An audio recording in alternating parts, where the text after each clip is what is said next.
You're listening to Ernestly Speaking, the only weekly podcast that covers friends, foes, and anything that goes. And now, for your badass host, Ernest Owens. And we're back with another episode of Ernestly Speaking with your host, Ernest Owens, myself. Well, it has been a weekend, and you might be able to hear it in my voice a little bit or a lot. I was out here doing my thing, okay? And it has been quite the roller coaster of sorts. This Penn reunion, Oh, child, we got so much to catch up on. It was some of you all saw the stuff on social media, like just following the news and updates and seeing my social media, but just following all of the madness that was happening on campus. It was so much that went down. And, it was a lot. It was a lot. But, I took some notes. I made some observations. And, I come with all the tea. To a certain extent. Some things I feel like you'll have those conversations with your close friends. So I will omit names. Oftentimes I do. Not that it matters, apparently, from what I hear, but I think to a certain extent, the heart of the matter or the matters are the things that matter. So, getting into it, the good, the bad, the ugly. So the good things about reunion, my teen reunion, but it was a homecoming of sorts, I would say, because some of us have not literally seen each other in like 10 years, and a lot of us have seen each other throughout the years. But the good things about reunion, first of all, the friends. I saw so many people that I wanted to see, and I think what really drove me to coming to reunion was really to see people that I actually really, really like. And a lot of us haven't seen each other because we've been, killing in our careers and living all across the country. But it was just really great to see so many people that I actually liked there. Of course, Samantha and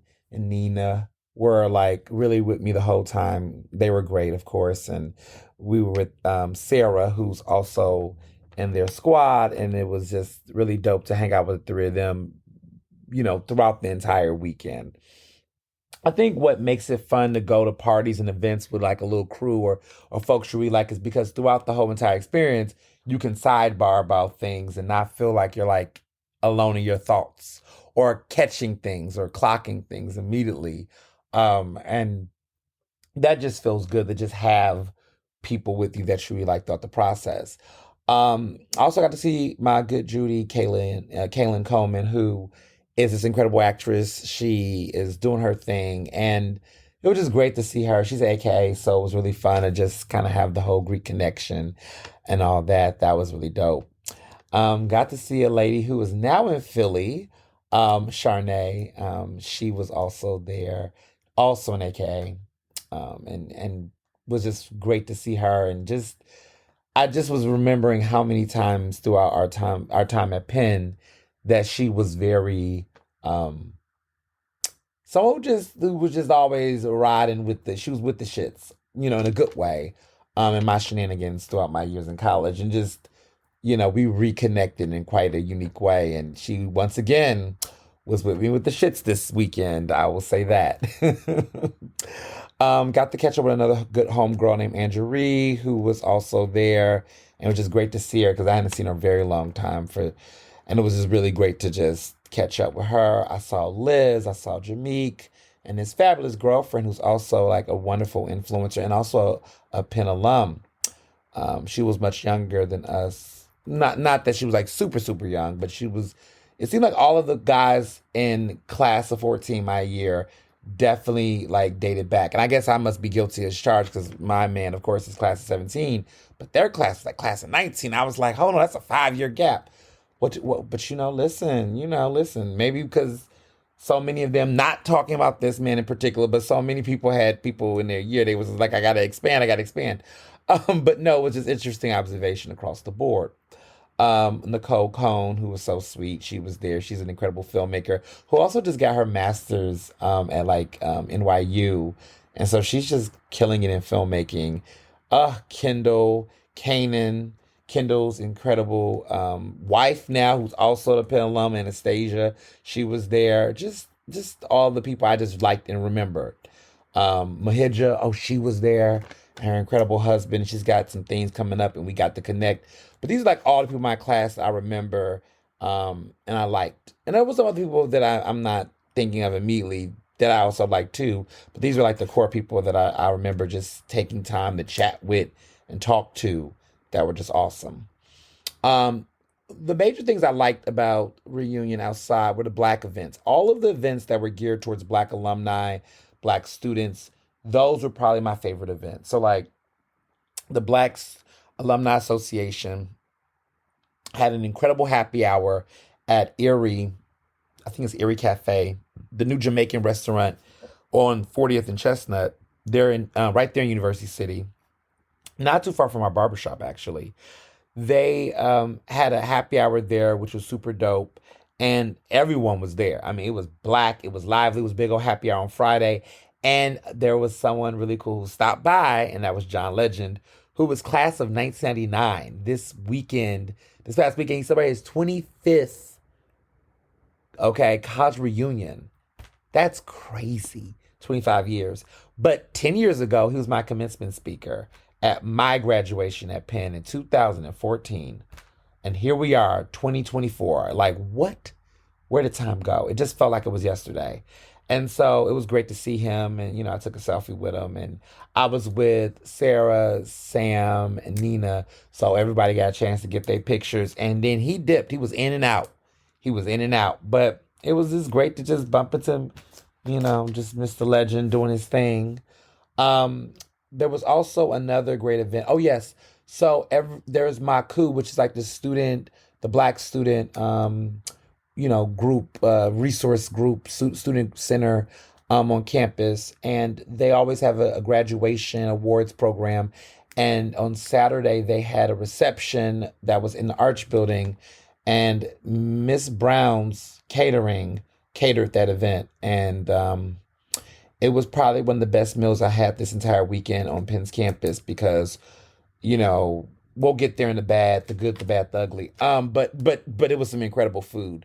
And following on that, Penn Spectrum, which is basically the umbrella group that represents all the various alumni groups, the Latino, the LGBTQIA, the Black, the all of the different the Asian group, all of them have like a coalition called Spectrum, and they had an alumni gathering event that they had, and they do this every reunion weekend in the spring, and also every homecoming weekend, which is in the fall, and they do this gathering, and it's the best because it has the best cocktails because bartender Barry's, incredible, business. He does all his incredible cocktails. He was bartending for the event. And also there was great catering from various cultures. So there was like Indian cuisine, soul food. There was some Latino cuisine from El Mercay. There was Ama, South Asian cuisine. It was just so many incredible like Black and brown owned caterers and vendors. And it was just super dope. It's like one of the best consistently produced Penn events.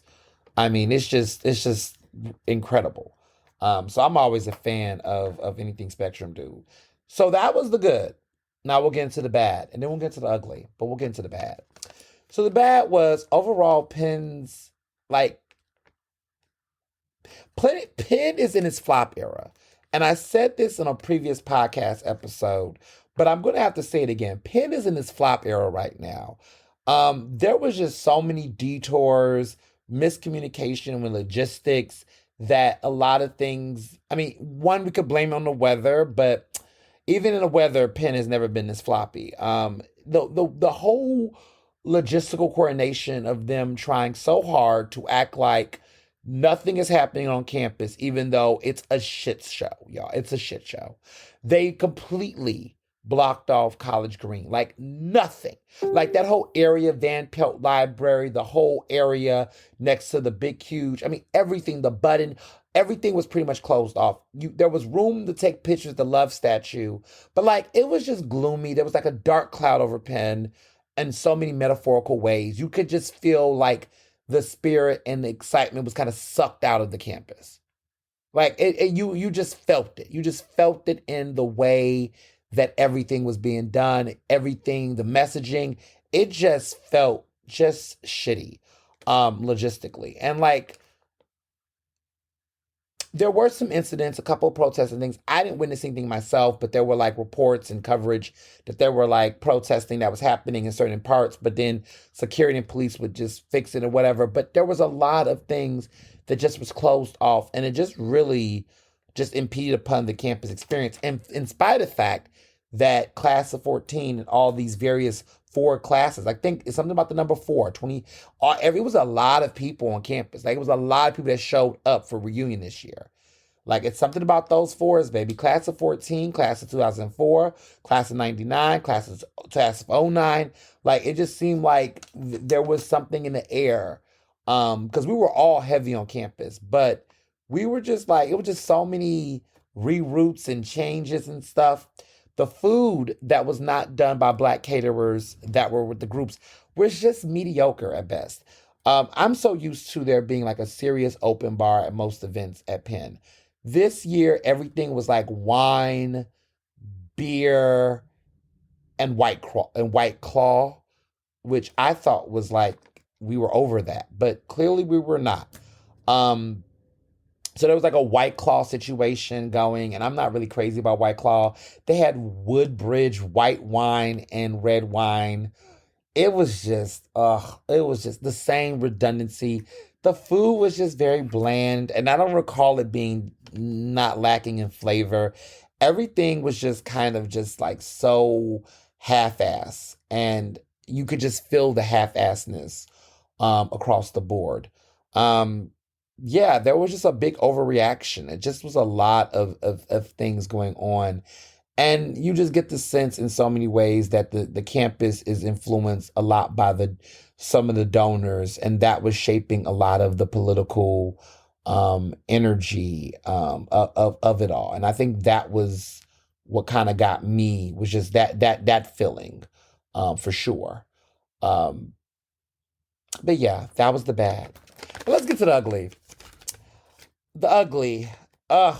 For the 95% of people I really enjoyed on Penn's campus at reunion for my class, there's always that 5%. I won't say 10%. 10% is doing too generous. Um, yeah, it was,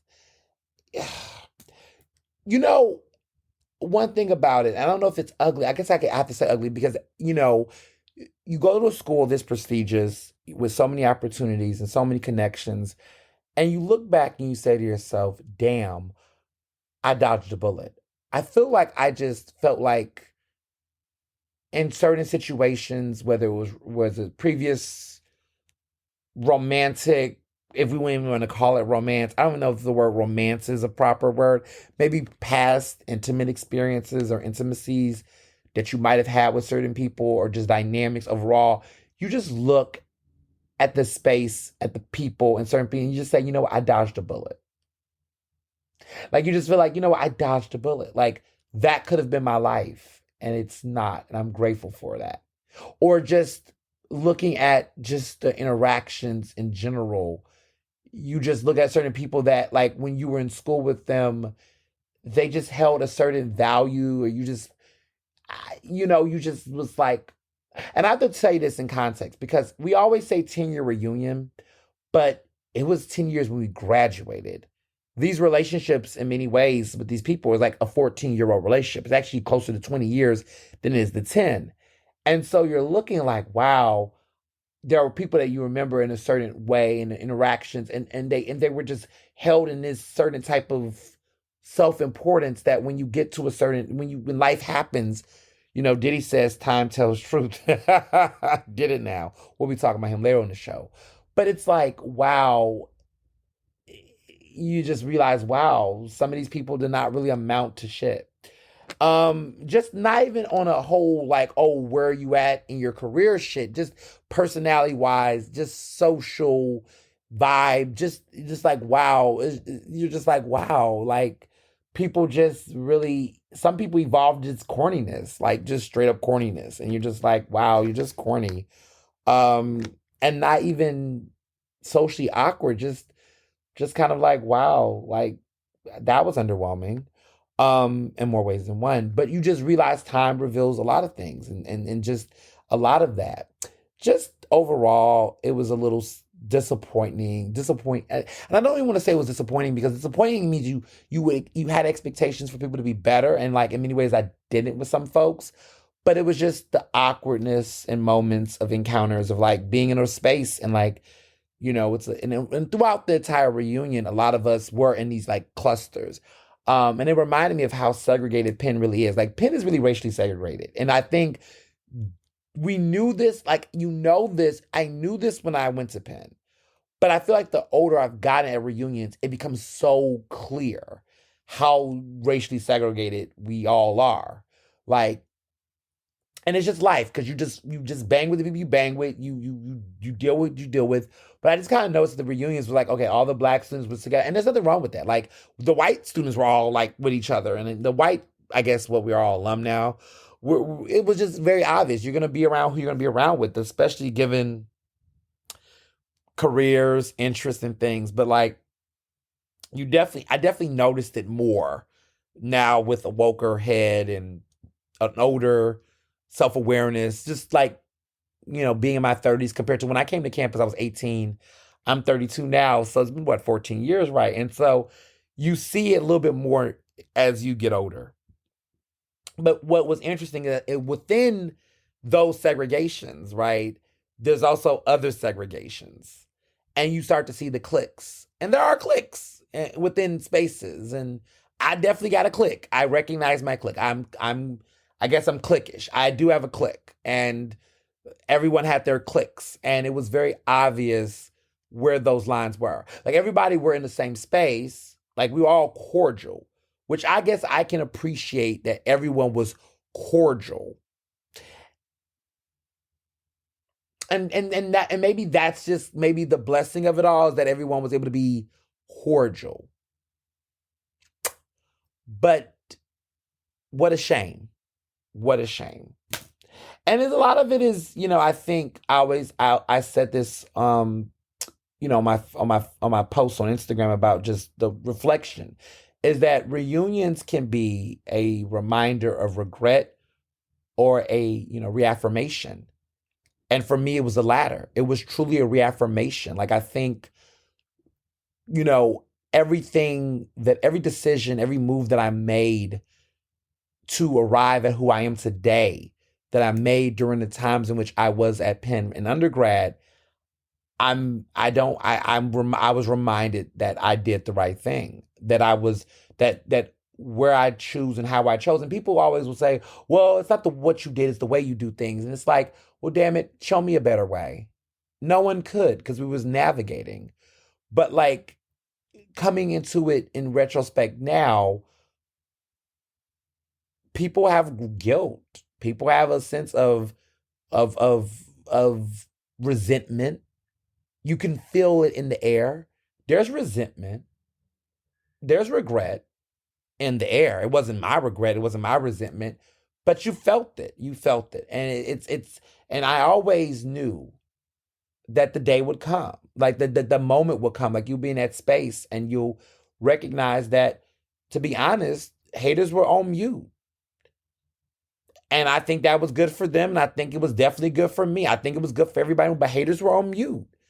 It wasn't, you think, for me coming into reunion, I didn't know what to expect. It's like a reality show. You come, you don't know who, and it really felt like a reunion. Like, you don't know who's going to do, like how people are going to show up and show out and what type of time people are going to be on. But across the board, haters were on mute. Like it just was a understanding, like, hey hater, hi hater, you see what it's giving, what's good, hello, be well.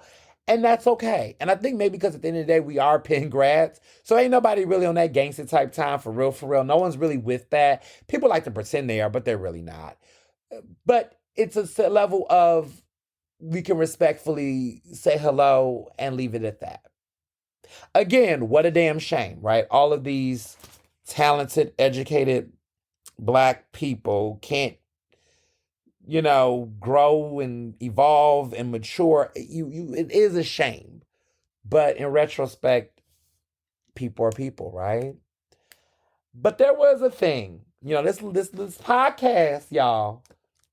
Ernest speaking at, I was trying, it's got, this little podcast then caused some things, but I'm not blaming the podcast. But listeners, some of y'all listen, and some of y'all listen to litigate in y'all heads. But somebody, at reunion, a good Judy of mine, they won't be named. But we were drinking and talking. And they were trying to be a peacekeeper, and their intentions were completely, well, at every reunion, you meet people where there's always that person that want to get the family together, get everybody together. And they were a little, and a little saucy. They was like, why are you not talking to so-and-so? And I was like, because I don't fuck with them. And they were like, no, we should all, get along. And, what can I do? I'm like, nothing. Leave it alone. Don't listen. Because my thing is, there was a part of me that felt at moments, with certain people, I was like, I just want to go over and say what's up. But I was also like, why do I got to be that person? I'm the bad bitch in the situation. It should be the reverse, to be honest. But also just kind of does it really matter at this point? I mean, the war is over. The verdict, I don't need to force anything. I think that's also where I was at. I was like, I don't want to force a thing that doesn't need to be a thing, which is what I told this person. So while we were talking, they were just like, I don't remember what's going on. Everybody was so got along. I think and then this is when they slipped up. They said, I think they're mad about something you say in your podcast. What did I say in my podcast? Oh, they listen. I thought they did. So let me back up. A couple years ago, there was someone who was not reunion, but they got married on an island.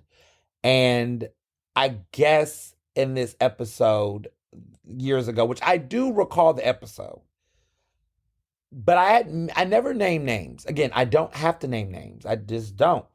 So if it's one of those things where if you know, you know.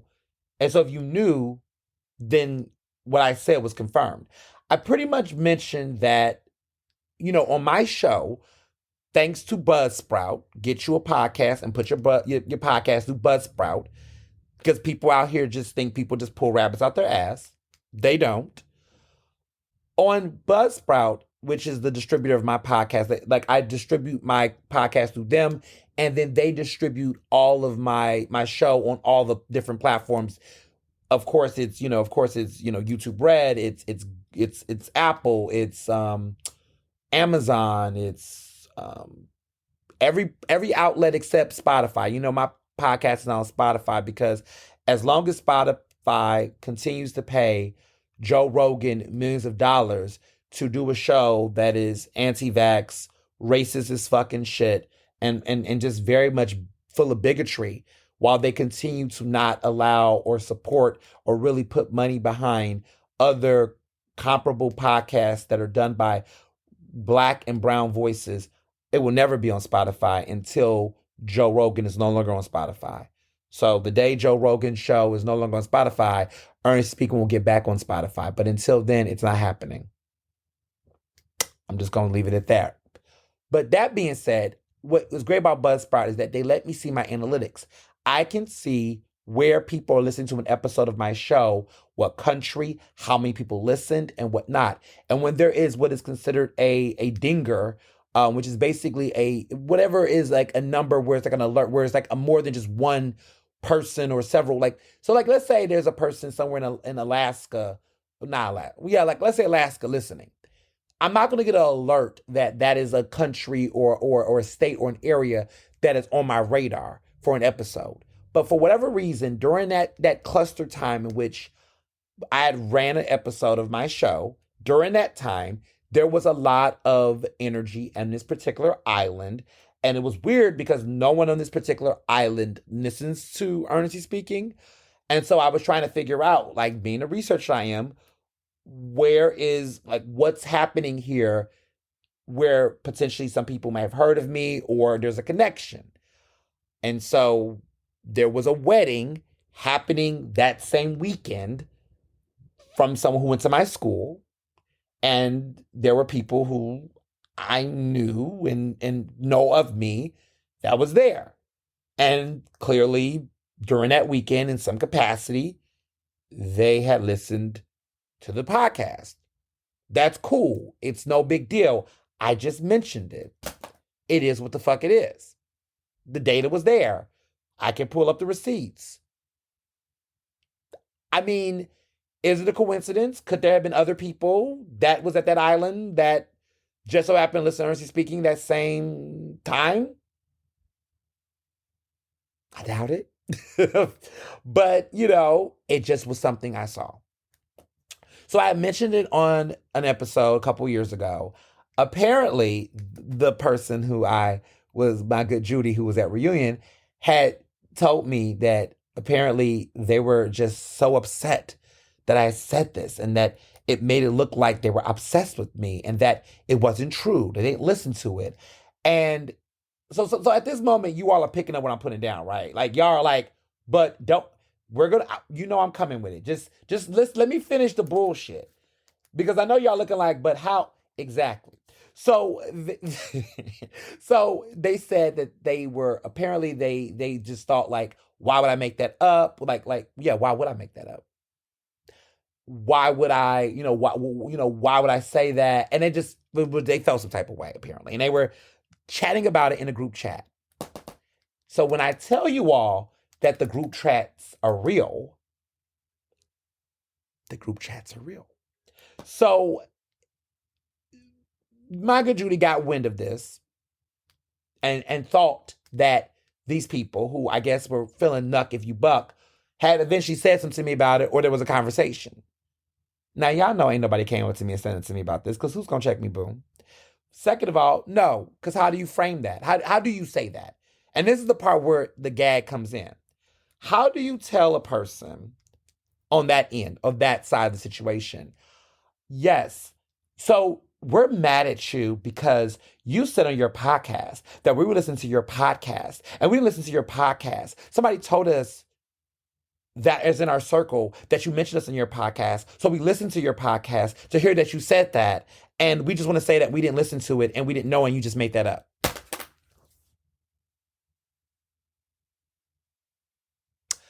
Exactly. Because the point was fucking made.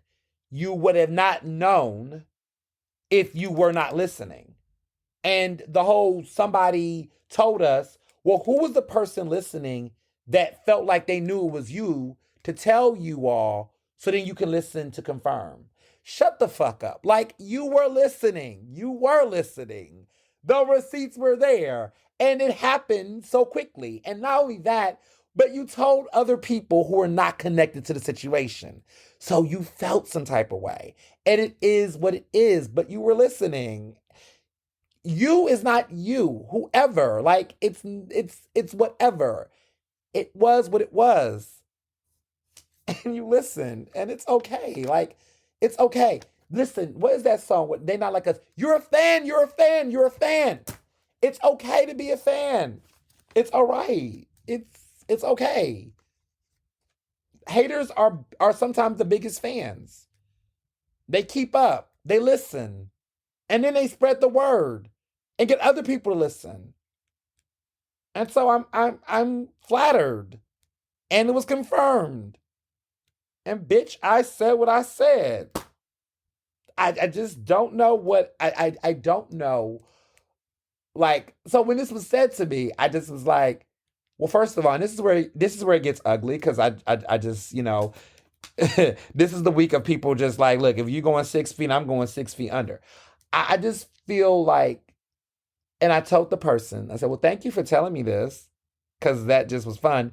But let me also be clear about something. That's not the reason why I'm not fucking with that group, and they know who they are. that's not the reason why we're not talking. And what I don't like is when people create their own narratives to try to justify why things are happening. Let's keep it 100.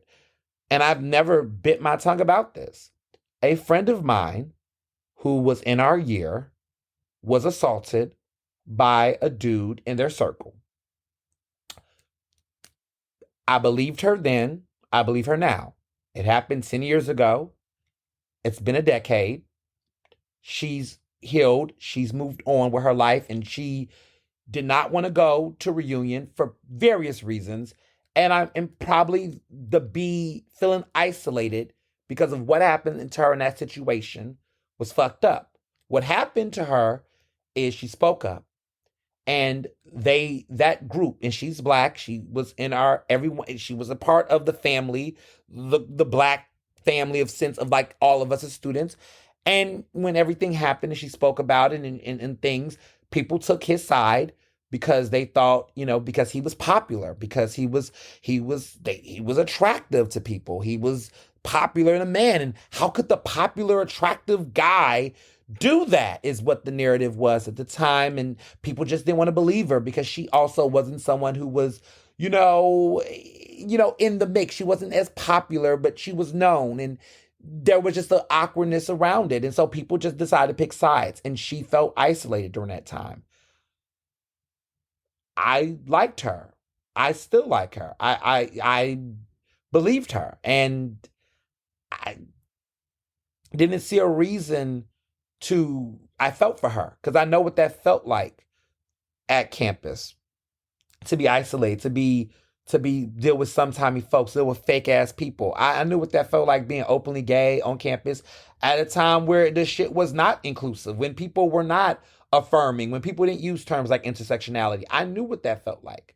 Not her experience and her assault, but just that feeling of people in one moment liking you and when then switch up on you.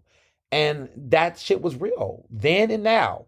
And so I had her back, and I was very outspoken about it. And I did stand out on Locust Walk with my good friend Jeremy Benson, who didn't come to reunion, but was my right. We was standing on campus, and we held signs and talked about what was happening, and we stood beside her. She was not there, but we was like, I just want you to know that there are people who have your back.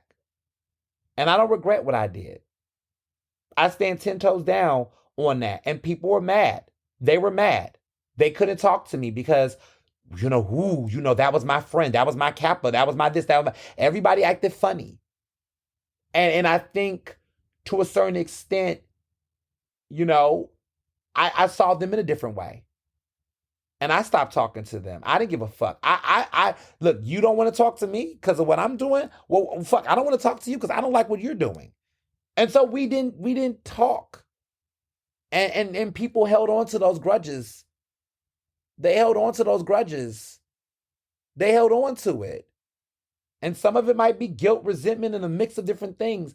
And so I want to keep it 100. The podcast and what I said and everything a couple years ago, that was not the reason. The reason is 10 years ago. The reason is still to this day. And look, that dude has aged. Lose your hair, lose a lot of weight, not doing that swell like you thought you was. Life has its own way of punishing people in its own right.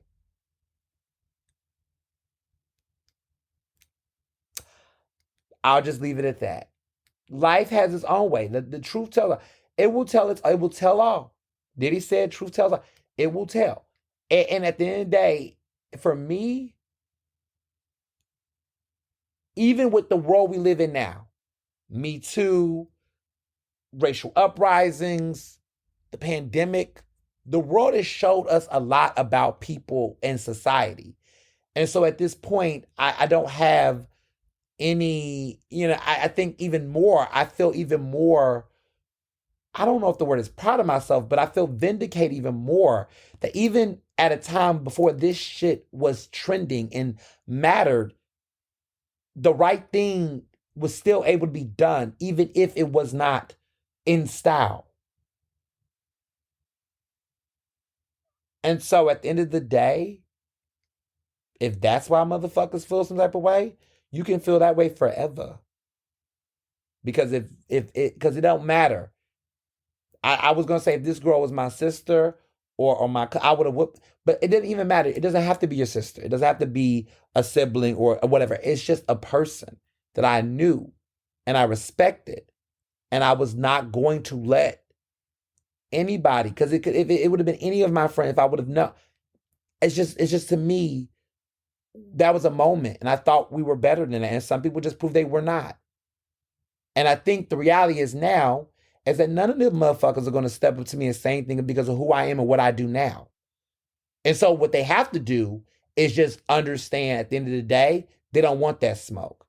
Because if there was ever smoke to give, it would have been before they thought I had some level of influence and power. Now they're not going to say anything to me or step to it because at the end of the day, I was right. They know I'm right. And they're not going to have the debate. They're going to have their feelings and they can have them. But at the end of the day, you can be mad. But your friend was fucked up for what he did. He did it. He knows he did it. And at the end of the fucking day, it is what the fuck it is. So yeah, reunion was interesting on several fronts. But overall, I would say I'm happy I went. I'm happy I went for so many reasons. So many things, so many hatchets did get buried. For sure. I will say that. Some hatchets did get buried. Um, I would say there was a lot of generational love. For sure. I really like going to reunions and these weekends, not for people necessarily all in my class, but just to hear the stories of other people, other stories of people who had experiences on Penn's campus decades before I was even conceived. You know, that stuff, it feels. Um, I will say I did love the fact that a lot of y'all did get the book. A lot of my folks. I was so one of the biggest flexes I had, and I thought this was so funny, was that I was able to just tell people, "Oh yeah, you heard my book. Oh, where can I get your book? Oh, it's at the Pen Bookstore." I just that just was my tickle, just to be able to just be like, my book is everywhere, but you can just go get it at the Pen Bookstore. Like it's at the store we used to go and get like pen T-shirts at. Like my book is in there amongst other authors. And it was so cool bumping to so many different people who I went to school with that just was like, oh, I was at Barnes and Noble and your book was all up on the shelf. And I was like, yo, I went to school with this dude. And all of the cool stories and things like that, that was kind of cool. That was touching. But one things that I will say, and this is the one thing I'm going to remember most about this reunion, and it was something so small, but something so significant. There was a young lady who was graduating this year. She was at the Maku reception, the reception with the good ass food, and she saw me, and her sister apparently, who's much older, we're both signed to the same public speaking agency. And so I guess we're like label mates, as they will call it. And she was telling me about she had heard about me and realized it was my reunion, and she just asked me like, "What do you have advice do you have for students? For the next 10 years?" And normally you get those questions, and you're just like, I don't think they're cheesy or anything, but I just kind of often feel like, well, what do you tell people? Just be great, or just bet on yourself. But I really gave her some, and I really listened. She gave me this question, and I really took a moment to think about it, and then I gave her this response. I said to her, "Don't the things that you're passionate about, the things that you really care the most about, don't put them off. Don't put them off." And what I meant by that was that I said, when I look at my class, some of them, not all of them, but some of them, they had passion, they had talent for various things they were interested in. And when they graduated at that same point in which this young lady is at, they said things like, "Oh yeah, well, I really, really love this, but I'm going to do that in 2 years. I'll get to that in 2 years. I'm going to do this thing, insert thing that I really don't really want to do. I don't really like. I'm going to do that for a little bit, and then I'm going to do what I really want to do." And that was accepted verbiage that I consistently heard in 2014 when I was graduating, everybody was asking everybody what they were going to do. And when I graduated, I knew I wanted to be a journalist. I knew I wanted to get into media. I knew that's what I wanted to do. And I didn't know exactly what job it was going to be, what position. I didn't really have the answer at the time. I really didn't. I just knew I was going to pursue that career.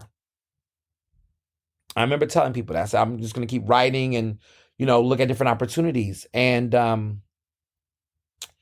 people was judgmental. They were like, because at Penn, everybody had to come out with a job. Like, ooh, you're going to work at this company. And people did, that. But I think a lot of people felt the pressure because of the perception.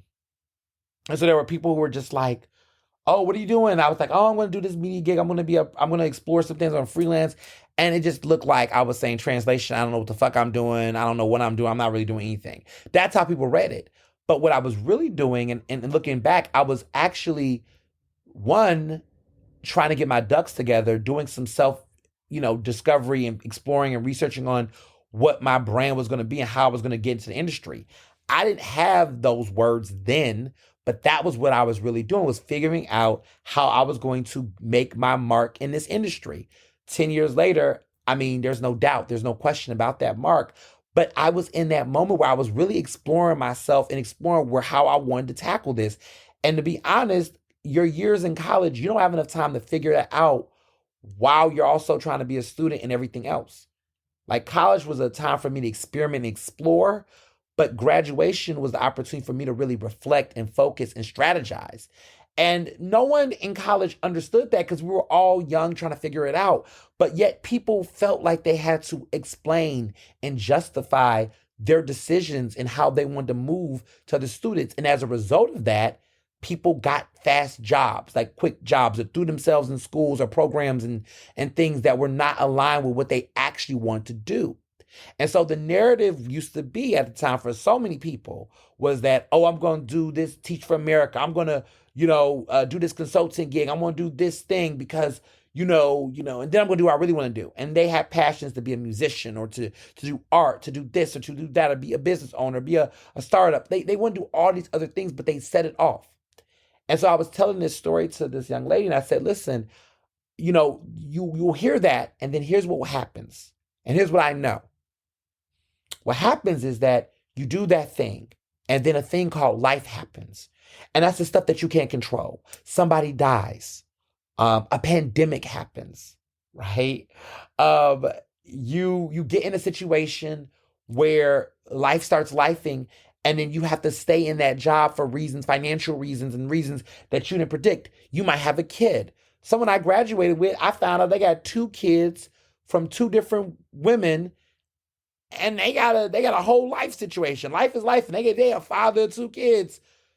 One child they didn't even know was their child until years later. Like, it was wow. But like, life be lifing. And so that will change your trajectory of your career because you got to now prioritize other things. And so many things happen to people. They got a lifestyle and they lived in a city like New York. And they had a lifestyle they had to maintain. And if they pivoted to the thing they wanted to do, the cost analysis of trying to maintain the life they currently have under a new circumstances forced them to continue to do the work that they were not trying to do. So you basically put yourself in a trap very early. And so a lot of people I know that happened to them to the point that then 10 years later, you're at reunion and now you're hearing stories of people saying, yeah, I'm going to finally do that thing I love to do.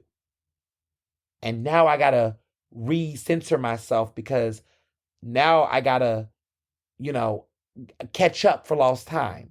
Now I have to refigure out a newer environment, new technology, because all that time I was doing everything else.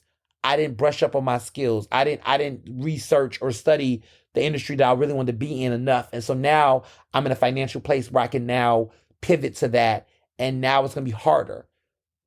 What I'm telling people, young people, I was saying, I give advice to people is just like, go after what you're passionate about now. Because the reality is 10 years from now, nobody's going to care where you lived right when you graduated. No one's going to give a fuck about, how much you made coming out of college compared to how well you're doing now. Like, none of that's going to matter. And to be honest, none of what they think matters now. But if you're in this space, those things don't matter. I stay in a $450 a month studio apartment in West Philly because at the time, I just need to make sure I could hustle and work enough to continue to further investigate my pursuit of a career in journalism. Today, my world is very different.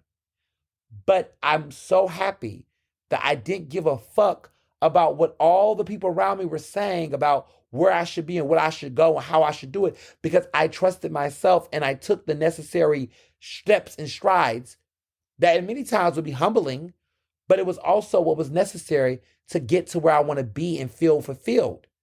But you can't do that if you're taking these breaks and these pauses and these cuts in between for the sake of perception of other people. And so I told that young lady, I said, listen, you don't know what can happen in the next 10 years. The 10 years, a lot changed. We had a Trump presidency, we had a pandemic, we had an industry shakeup across the economy and the market, that a lot of things we thought were going to be promised to us did not necessarily pan out the way we thought it was going to be. And so for some people who thought they were going to pivot much sooner, got trapped because life was lifing. And you can't predict how the life in the world is going to turn out. So I told her that, and that really stuck with her. And yeah, it meant something. And she said it was felt. She said it was felt. She thought about some decisions she was making. And she said it was felt.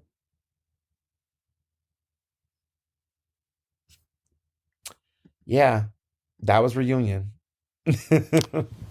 So following reunion, I had a wonderful butcher bar brunch with with some friends of mine. So my good Judy, Dr. Parks, she had some good friends come from DC to Philly, and she hosted a wonderful brunch at Butcher Bar, which was phenomenal.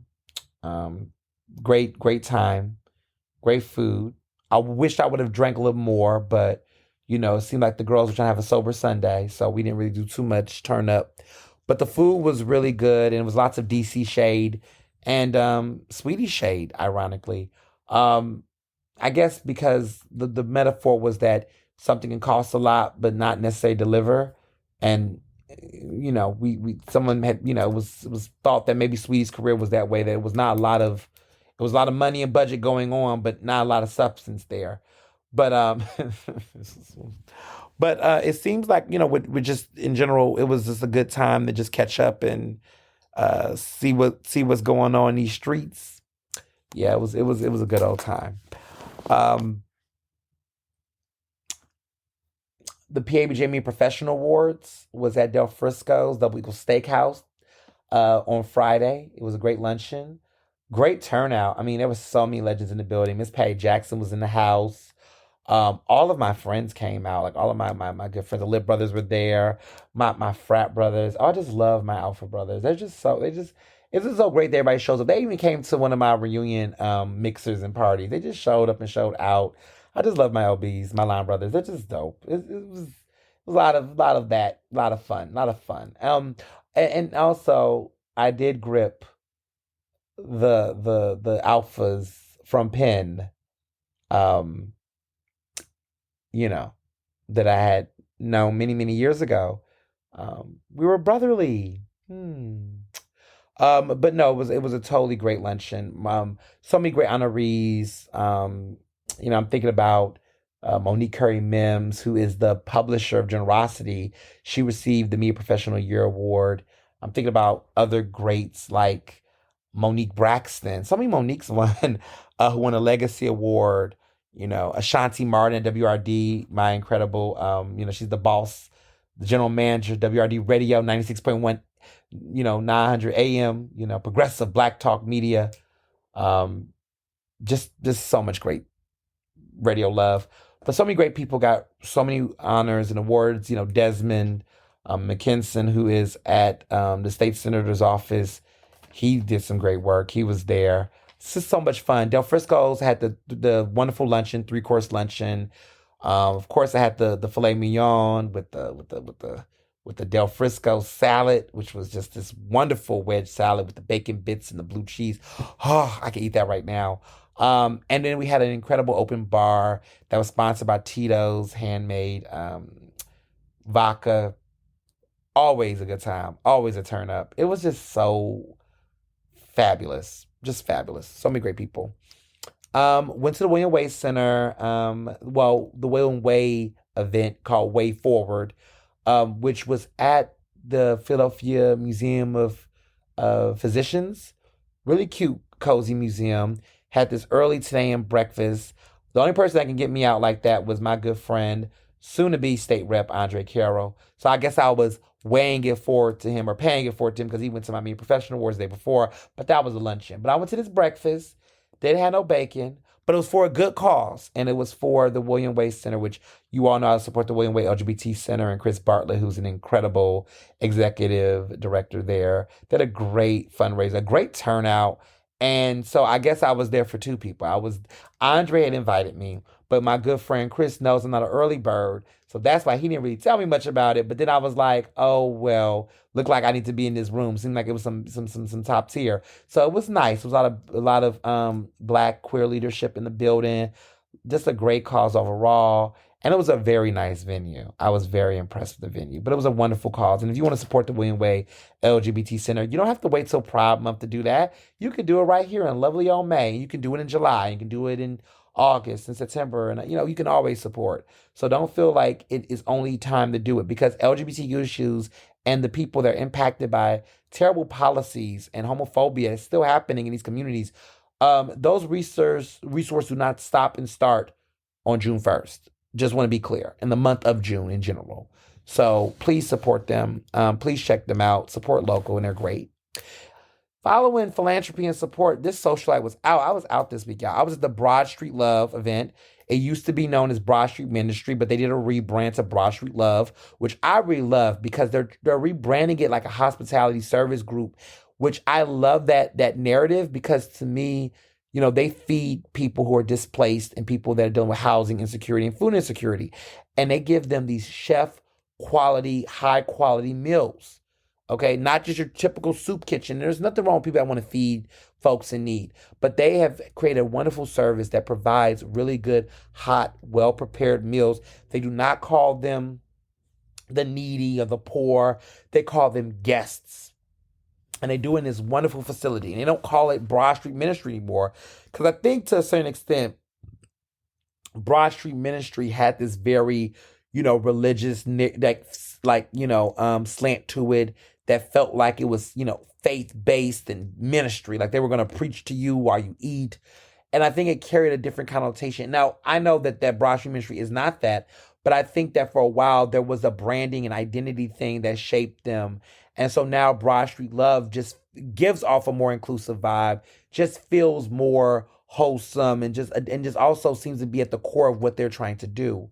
And they do a lot of what is considered radical care, radical hospitality. It's a radical way of reaching out to the community, and they do it with so much consideration. They don't just provide food, but just really great quality toiletry items for those and their guests that come to the area.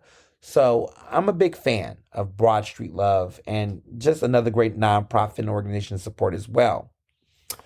This week has also been full of social activities beyond just, philanthropy. I was at the Assembly rooftop party. I did a back-to-back party with the Lit Brothers that was super lit. I brought my good girl Sharon out of the Cocoon, and we were out here springing it up. I call it a pre-summer preview, but it was definitely lit. We were at the Assembly rooftop, which is super dope and a good time. And we went to Aquafora, which is a part of Piazza, over there in Northern Liberties. And that was a party. That was lit. That was a great party. But speaking of parties, that's not great. I want to put this out here, and I want to let you all know this because sometimes I always give good reviews at good restaurants, good places, but I have a bad review I want to give to a place, and I'm going to make it very clear why. Do not go to Yakitori Boy in Chinatown. I repeat, do not go to Yakitori Boy in Chinatown. That is that karaoke bar that for many years has been popular. It's been around for years. And they're known for having a karaoke experience, a musical experience, and all that jazz. But Yakitori Boy is very fucking problematic and it's trash. My good Judy, Dr. Parks, and her friends, that came from DC, they went there to have a cute little karaoke night, little club vibe, loungy experience. Well, R. Kelly was playing. The DJ was playing R. Kelly. And one of my friends, who was there was just kind of like, boo, we don't want to hear this. And you can tell that the women in the space apparently were uncomfortable. Like you could just tell, like by the looks in their faces, that they were there. They were uncomfortable. Like to hear R. Kelly, it was like the vibe was just a little bit like, eh. Now Chris Brown sadly gets away with it. People can play Chris Brown at a party, and nobody's like turn Chris Brown off because they've like, yo, it's been 15 years. Some people have checked out on it. But R. Kelly, it's like, people are still trying to adjust to Diddy. I think people are just like, what? A Diddy song? And they were listening to I Need a Girl and realized that when Diddy said I Need a Girl, that could have carried a different type of connotation. In retrospect, hindsight 2020.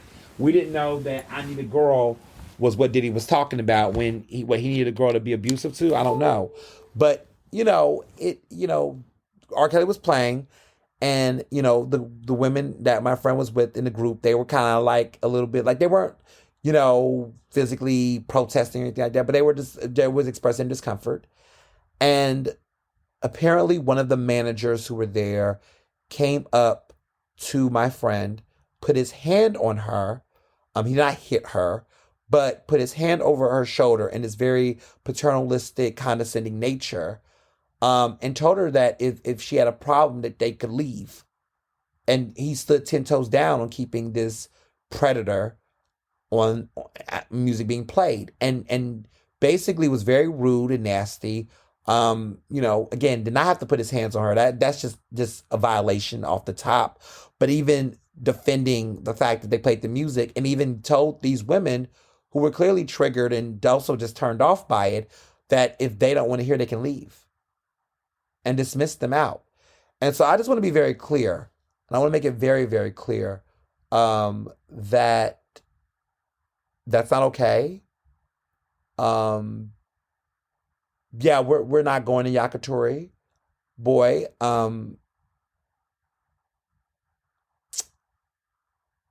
There was many times where they were told, there was ways that it could be, and other people tried to assist, but management there was trash.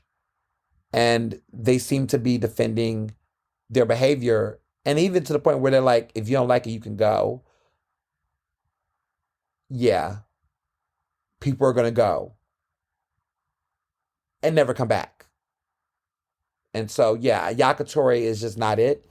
The bright side is that Eater Philly will be soon releasing a list of great karaoke places you can go to. So there's several other places that you can go to that's not Yakitori Boy, because I can't, and I don't feel in my spirit that I will promote any type of venue in which, one, they're going to unapologetically play R. Kelly, but they're also going to dismiss and even escort people out that are voicing their concerns. So yeah, it's not a place that I think any woman or any person who supports victims and survivors should feel comfortable going to, because basically in a space where women are speaking up and expressing concerns, there's no customer service for those women. It's actually dismissal of women. And so that's that, again, only a person who would support an artist like that would carry those traits. When they show you who they are, believe them. So I believe them, and therefore I will not be going, and I don't encourage anyone else to go to Yakitori Boy. And just in case you don't know, where Yakitori Boy is, it is on 211 North 11th Street, 11 North 11th Street. Um, and, yeah, we're not going to be patronizing that place anymore. We're not going to be giving our business to that place anymore. When I tell you I stand 10 toes on business, that's what I mean. Like, once I hear something and I know something in that manner, it's a wrap. Like, you say less. And I'm going to take my money and put my money somewhere else. And so there's other places that you can. And so there will be a list that Eater Philly will be running very, very soon. And we won't be promoting Yakitori Boy. I personally will not be going and supporting it. And either of the people I'm working with will as well. So, just know Yakitori Boy is canceled. So moving along to other things that took place this week, the hot topics, man. There's a lot of things we got to catch up on, clearly. But I want people to know, like, there's a lot going on in these Philly streets and even in these national streets. But I want to start with, the Trump trial, because remember how I told you all that, this Trump trial, that even though Stormy Daniels is a hot name, right? And that Stormy Daniels is a place, Stormy Daniels is a place, but Stormy Daniels is somebody that, is the allure to, the allure to the trial, right? That everyone's like, ooh, Stormy Daniels, the sex tape, not sex tape, the sex, salaciousness. This is not about Stormy Daniels. It's more about how Trump handled that alleged affair, right? And so Michael Cohen is the key witness to me in this, because Michael Cohen is the attorney who represented Trump at that time. And Michael Cohen went toe to toe, and that was the question. The ultimate litmus test is, are you loyal or are you not? And that seemed to be the focal point. The New York Times reported on it. Michael Cohen was, Donald Trump's longtime lawyer and fixer. And he was on the stand multiple days this past week. And the attorneys his defense attorneys for Trump painted Cohen as a liar, basically framed as an opportunist, that he was bent on seeing Trump convicted.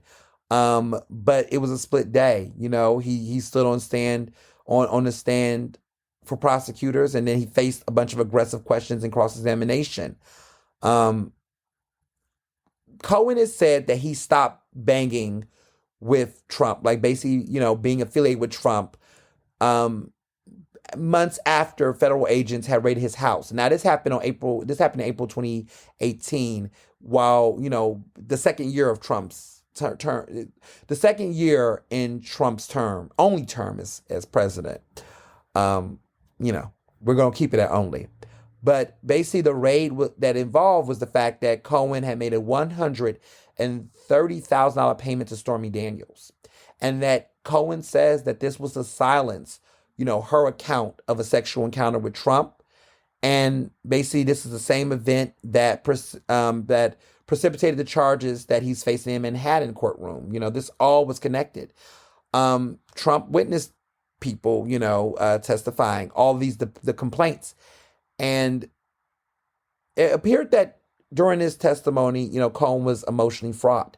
In the conversation, he said, he had a conversation with his family, and they asked him this question. They said, why are you holding on to this loyalty?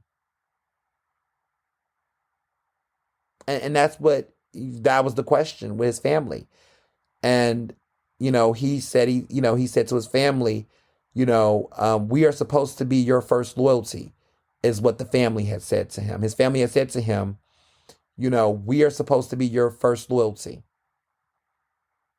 And then he added in the trial, he said, it was about time I listened to them. My wife, my son, my daughter, and the country. That's where his loyalty was with.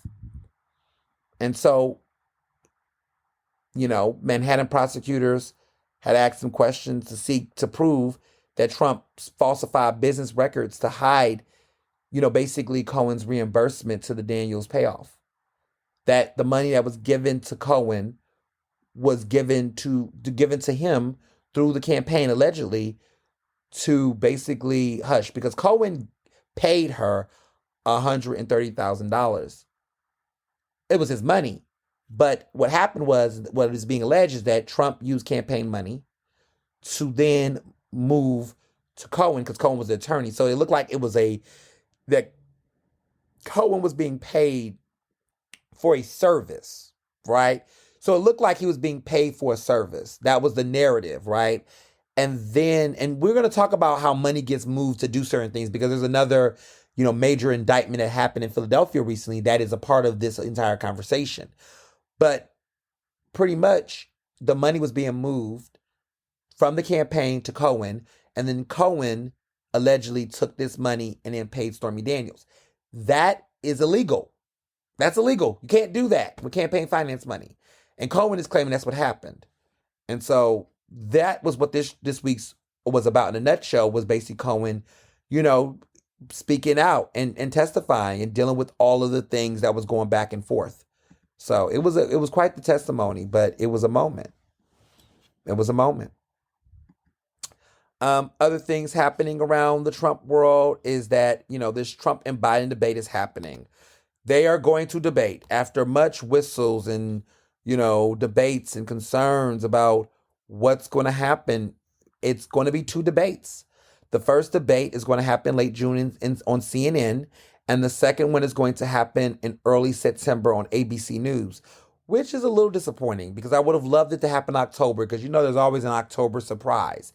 And so I would have loved to see them debate in October. I feel like normally it's like 3 debates, and this is a weird year. Like, I guess because there's no major primary, they can already jump to a summer debate. I feel like with Hillary, it was too early for them to have a debate in the summer because we didn't know who the clear candidates were.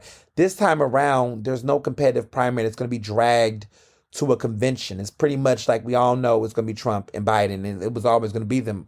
So the way this is gonna go down is that on June 27th is going to be the first debate in CNN, which is going to host it at its Atlanta studio. Now I'm going to let y'all know real fast. On June 27th, if there's an event happening, I am not going. I am going to watch this debate. And it's going to be big. There's also going to be one September 10th on a Tuesday, hosted by ABC News. I'm going to keep my eyes and my ears open for that one too. For those people that want to know specific dates, so like I said, June 27th is going to be on a Thursday. Thursday, June 27th. And then the September is going to be Tuesday, September 10th. So these debates are going to be lit. And I think what I might want to do is live tweet, because I love the live tweet. That September 10th debate is going to be hosted by ABC News. So it's going to be very, very lit. So Mr. Biden's team is apparently going to be wrapping up the debate around the beginning of September when early voting begins, which is a departure from the long-standing debate calendar that had major party candidates facing each other in late September and October. So it's interesting that a lot of this is going to be shaped around early voting and wrapping this up, and that says a lot, because there's going to be some major differences. The Commission on Presidential Debates have been, has organized debates for nearly 40 years. But Trump and Biden has voiced their concerns about the process and the organization. So neither of the debates they are agreeing to actually involves the Commission on Presidential Debates. And the first debate they agreed to that's set for June will happen much earlier than normal, which is, which I've noticed. Like, it's never been debates happening that early in June. So far, it's going to be interesting to figure out, what are the terms of the debates and who's going to moderate them. Right now, that's still being worked out. We don't know. Now, what we have heard, though, to a certain extent, is that Jake Tapper and Dana Bash will be the moderators of the CNN debate. And then we're hearing that David Muir and Lindsey Davis will be moderating the debate in September. David Muir and Lindsey Davis is going to be moderating it. Lindsey Davis is a black woman. Apparently, she's going to be the only person of color that's going to be moderating these presidential debates. Jake Tapper and Dana Bash are both white, and David Muir and David Muir is white as well. So Lindsey Davis is going to be the only, person of color. She's a black woman that's going to be participating in moderating debate. That's very interesting within itself. Trump and Biden, apparently are going to throw the gauntlet. They threw down the gauntlet when they committed to these two debates. Um, it just seems to be the case. I remember, but they said that if there was a cancellation of a presidential debate, it would not be something that was the first. I got to remind you all that in 2020, the second of the three debates that they planned to have was scrapped because Trump rejected having him and Biden participate virtually, which was proposed by the debate commission because of the coronavirus pandemic. But apparently they did not want to do a virtual debate. Well, Trump did not want to have a virtual debate with Biden. He wanted to have it in person, which is during a pandemic, right? But that he did not want to do it virtually. In this election cycle, however, Trump bypassed Republican primary candidates, and at times he organized his own counter programming of his own, basically doing televised debates, televised town halls. And that was very interesting because I don't know if you all noticed this, if you all were watching the Republican primary debates or whatever, when they were with multiple candidates. Trump won the nomination without having to debate any of those people. It was almost like all the losers debated each other and they all lost in the end. And now the question becomes who's going to be the VP pick, because that seems to be where the focus is with these individuals. So, it's interesting. This recent graduation weekend, there's been a lot of commencement speakers coming from all over. Some commencements are getting canceled with certain speakers in certain places. But the one in Morehouse, in which President Biden was the commencement speaker for Morehouse, this is coming off of the heels of the fact that he has announced new investments with HBCUs and partnerships. He's also has met with Divine Nine presidents from the Divine Nine. Of course, as you all know, I'm a proud member of Alpha Phi Fraternity Incorporated. So I believe our national president was a part of that Divine Nine that met with the president. He's making a deep commitment in having these conversations with Black leaders from various different organizations.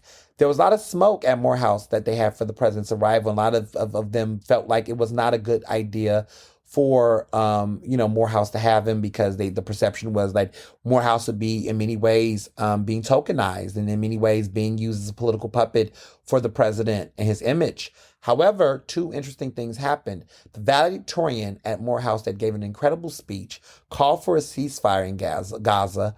And shortly after, the president reiterated that he wants a ceasefire and that he understands, peaceful protests with students. And there were some students who stood up and did not listen to the president speak or acted in protest. And he appeared to be very empathetic. And there's a part of Joe Biden, even though he is a world leader, but there's moments we can hear the cadence of his voice when there's a sense of regret.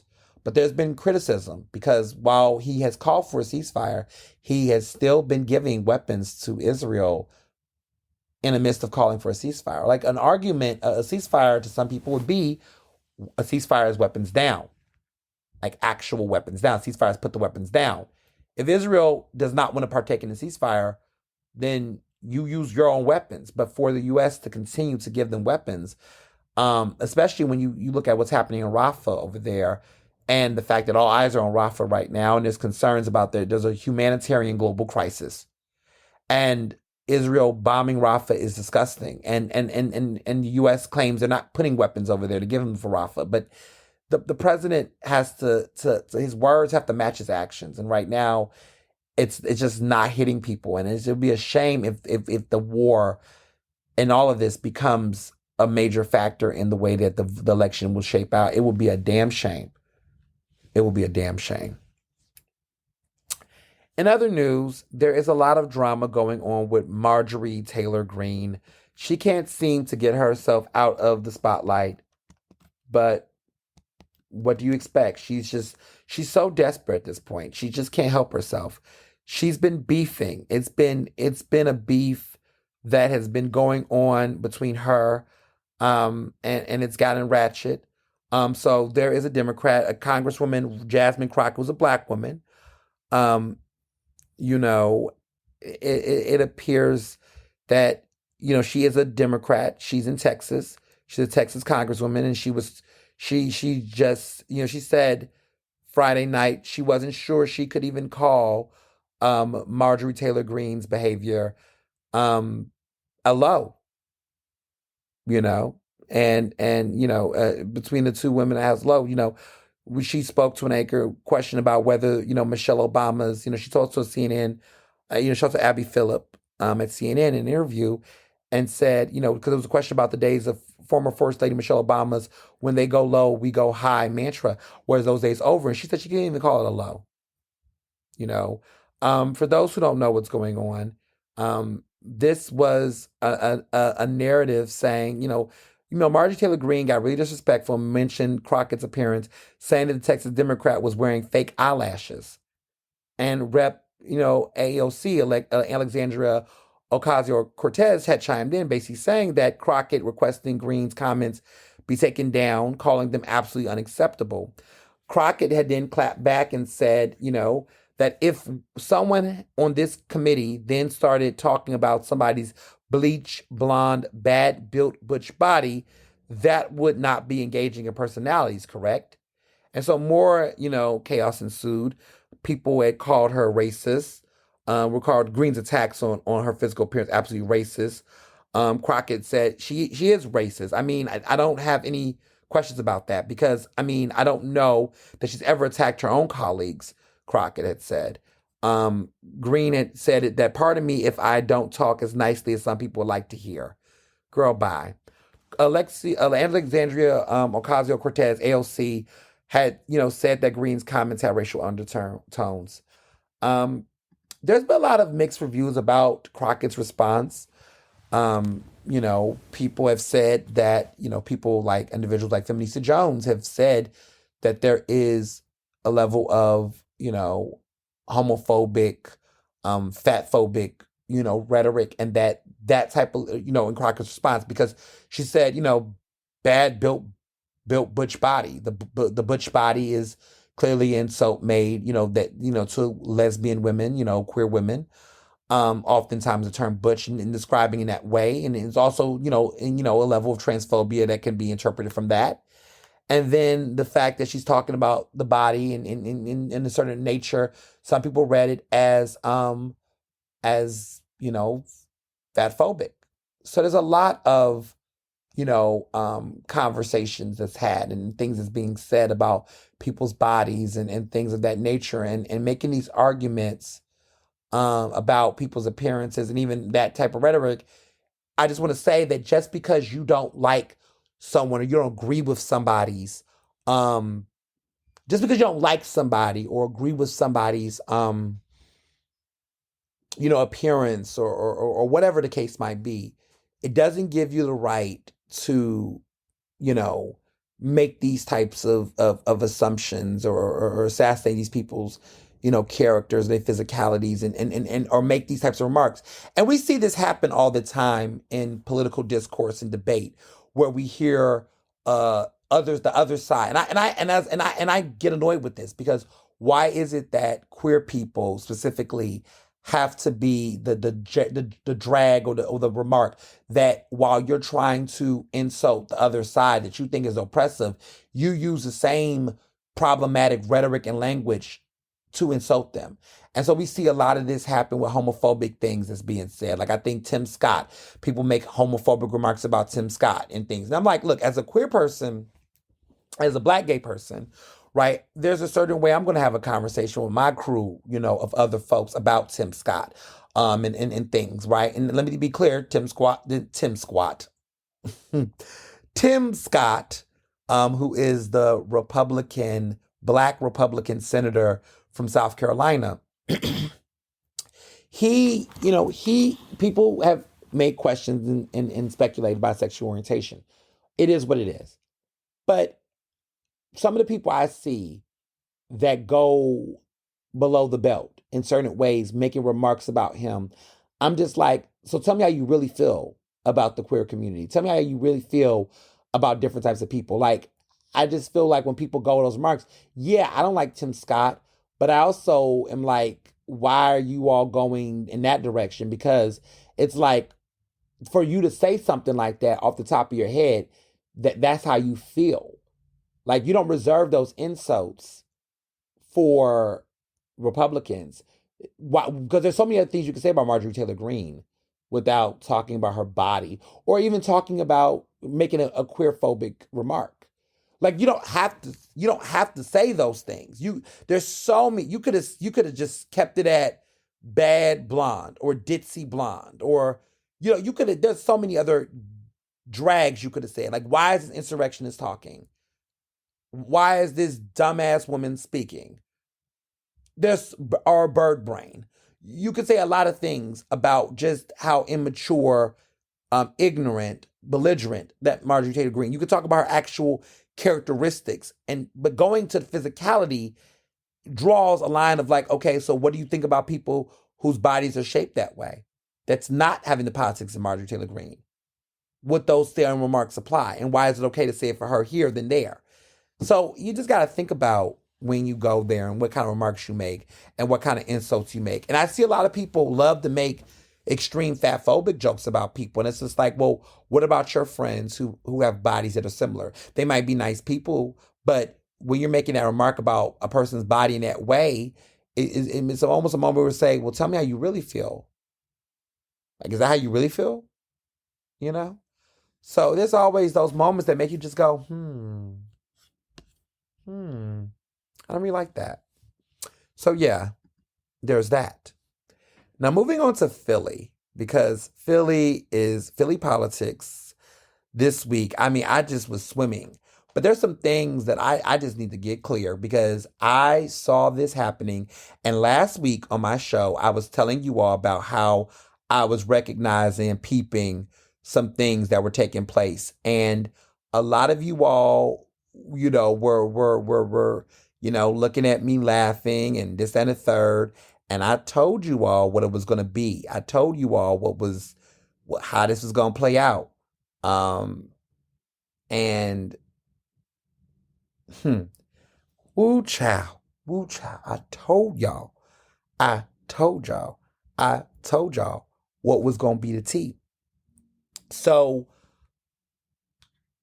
what happened in this situation with these encampments is that I told you all last week that Mayor Sherelle Parker is on a quest to create a triage center that will provide people who are that are struggling with addiction to have programs that will help them with their wellness and also get them on a path to recovery and opportunities for jobs and the resources. But she is expanding these triage resources outside of just Kensington, but other parts of the city. It has landed in the 5th Council Mag District, which is now, which was formerly former Council President Darrell Clark's district, but now it is Council Member Jeffrey Young's district. He's a new member of City Council, even though he's not new to council in the political space. In the non-political space, he was a longtime staffer for Darrell Clark. He is new as an elected, and he's been quite spicy in his early tenure so far. And one of the things that he has a lot of smoke with Sherelle Parker, the mayor, because of the fact that she wants to do this. She has put this in his district, and really what it is, these are homeless facilities where they're expanding some beds for people to sleep and to interact. Well, the mayor's office, the mayor's administration went to and had like a little town hall, public talk with the community about it, and residents were there and they were speaking out. Now, what's interesting is that this area that I think is like Fairmont, this area where the constituents are, is what is considered NIMBYs, not in my neighborhood type of white people, is what the energy was giving. These very young, they come off as, moderately progressive. They're supposed to be the considerate brunch, right? They don't reflect, quote unquote, the Kensington crowd. But what's interesting is that while they, would express this thoughts about safe injection sites and helping people, the fact that this was in their neighborhood, the conversation got mixed. So Stephen Caruso, who is a reporter across the state that covers citywide politics, was live tweeting this community town hall. And in his live tweets, I was, reading them as he was tweeting them and just observing the notes. It was a lot of contradictions and hypocrisy from these white residents. A lot of them were like, there were moments of them being like, okay, Are we going to help them with recovery and recruitment and, helping these people in a certain way? And of course, there were people that were mad that wasn't happening. But then there were people like, well, where are they going to go? Well, why can't they, why they got to do their drugs? They can do their drugs outside. And then people were like, no, we don't want them doing drugs in our neighborhoods. It was like, well, then where can they go? Well, we don't want them here, but we want them to get treatment, but then they don't want treatment here. And it's like, well, where will they go? And a lot of this contradictory rhetoric was throughout. But what it showed me and what it confirmed to me,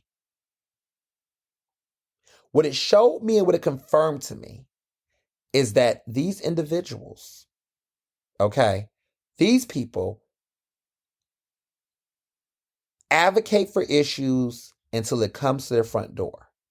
Everybody wants to support communities and the government stepping up to help folks. But then they want it in Kensington.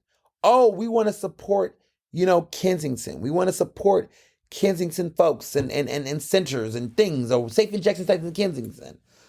But then if I say put a safe injection site in your neighborhood, oh, you don't want that. Because remember what I said, was good for the geese should be good for the gander. And what we are realizing is that no one, this city, the public, as much as they talk about how they support I think they support safe injection sites in theory, but I don't think they support them in implementation. I think that people support these, they have an idea. Like even when we talk about the conversation around cannabis legalization, for many years, people had the thoughts of, you know what, I don't want people to go to jail for possession of marijuana or for cannabis or whatnot, but they were not necessarily wanting to be legalized. We're at a point now where I think people are realizing that decriminalization is not going to fully happen until something is legalized. And so I now think that cannabis legalization has increased in the country because people are realizing that these two things cannot happen in isolation. And I think that's what I feel like with this whole situation around, just what's happening in Kensington is like, you can't address this issue around safe injection sites and the opioid epidemic by putting all of it in one area. Like this cannot be done in a silo. This has to be a citywide effort that's going to require various neighborhoods and people to create space for people to get some level of support. Now, let me be clear.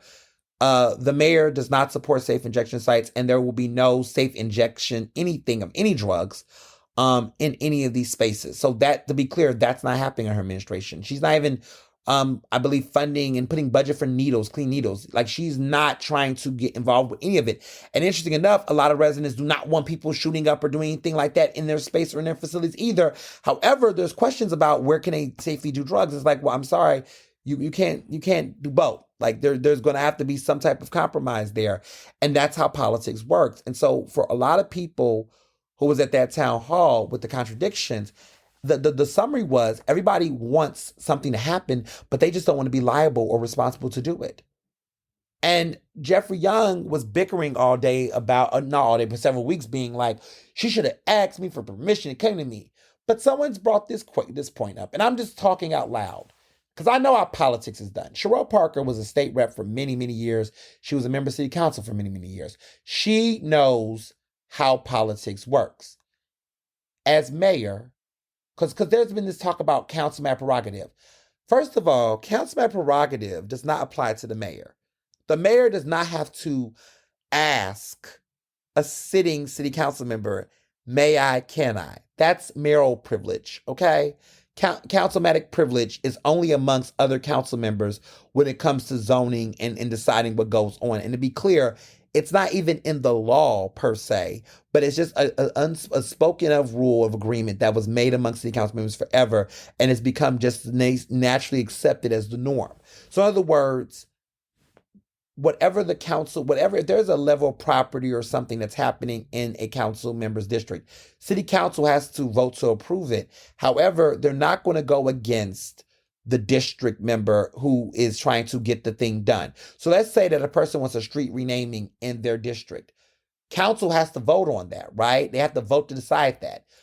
Hypothetically, if councilman prerogative is the unspoken rule that if it's in my district, y'all ain't going to impede upon that, right? That's typically the norm.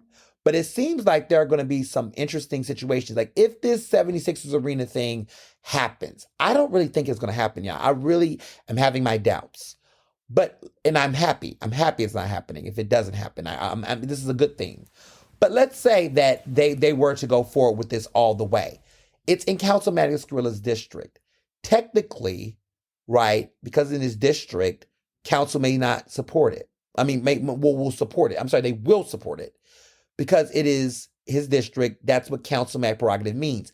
Remember, it's not in the law. It's not a rule, but it's an unspoken rule that just council members just appreciate. But I believe, in my mind, this is my conspiracy theory for five quick little seconds. I think that councilman prerogative will not be relevant to the 76ers play situation because of the fact that we know that what's going to happen with that arena is not going to impact the councilman district of Squilla. It's not going to just only impact that Center City district. It's going to impact the entire city, including Chinatown and other neighboring districts. So it's going to impact a lot of people. So therefore, it's not really, to me, a councilmatic vote.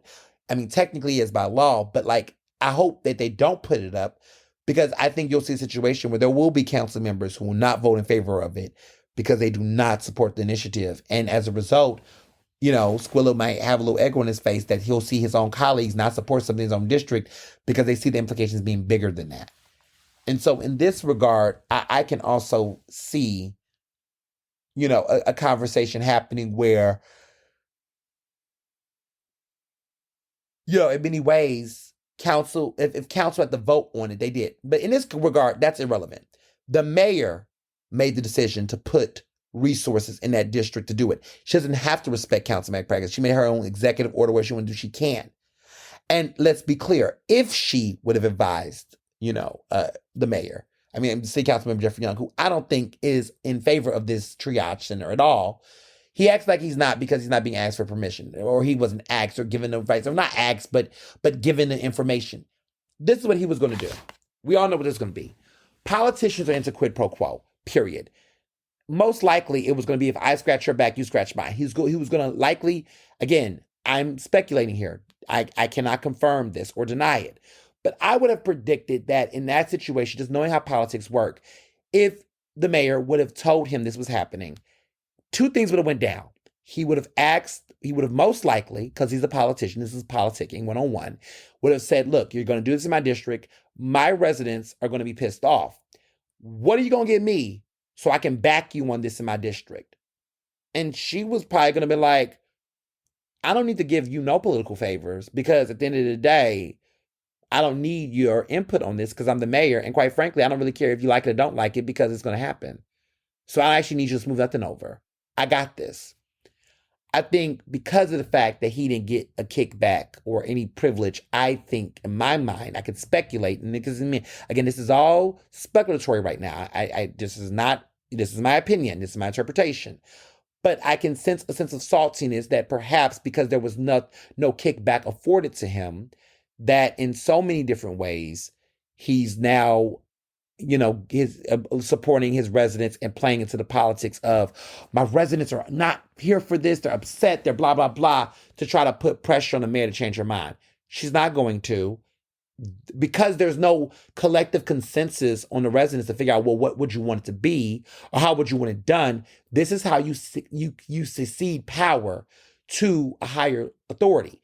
The mayor is going to win this war because of the fact that as a community, we have not collectively decided how we want to address safe injection sites, how we want to address the Kensington crisis. We just cannot figure it out.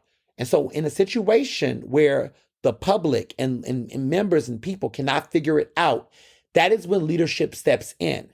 Leadership makes the tough decisions and the tough calls to decide what we do next, because that's what she was elected to do.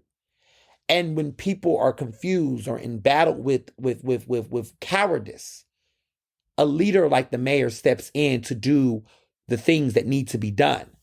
And that's what she did. And people are just going to have to see them and take it in.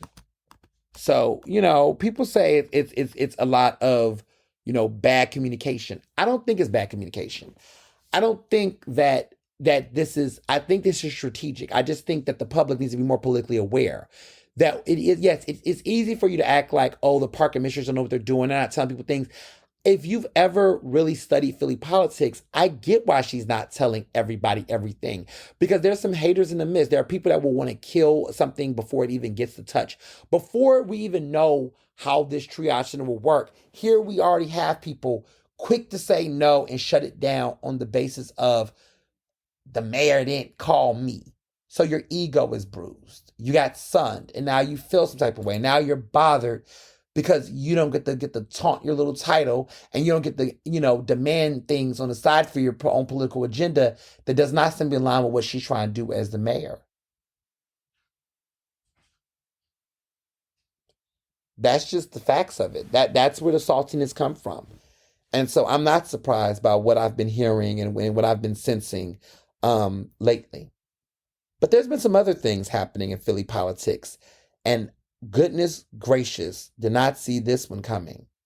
So, Chris Woods, who is the ex-leader of District 1199C, which is of the National Union of Hospital and Healthcare Employees, he is currently indicted and being charged with stealing illegally to support Democratic candidates. They're saying he stole this money. Okay, this is what the feds are saying.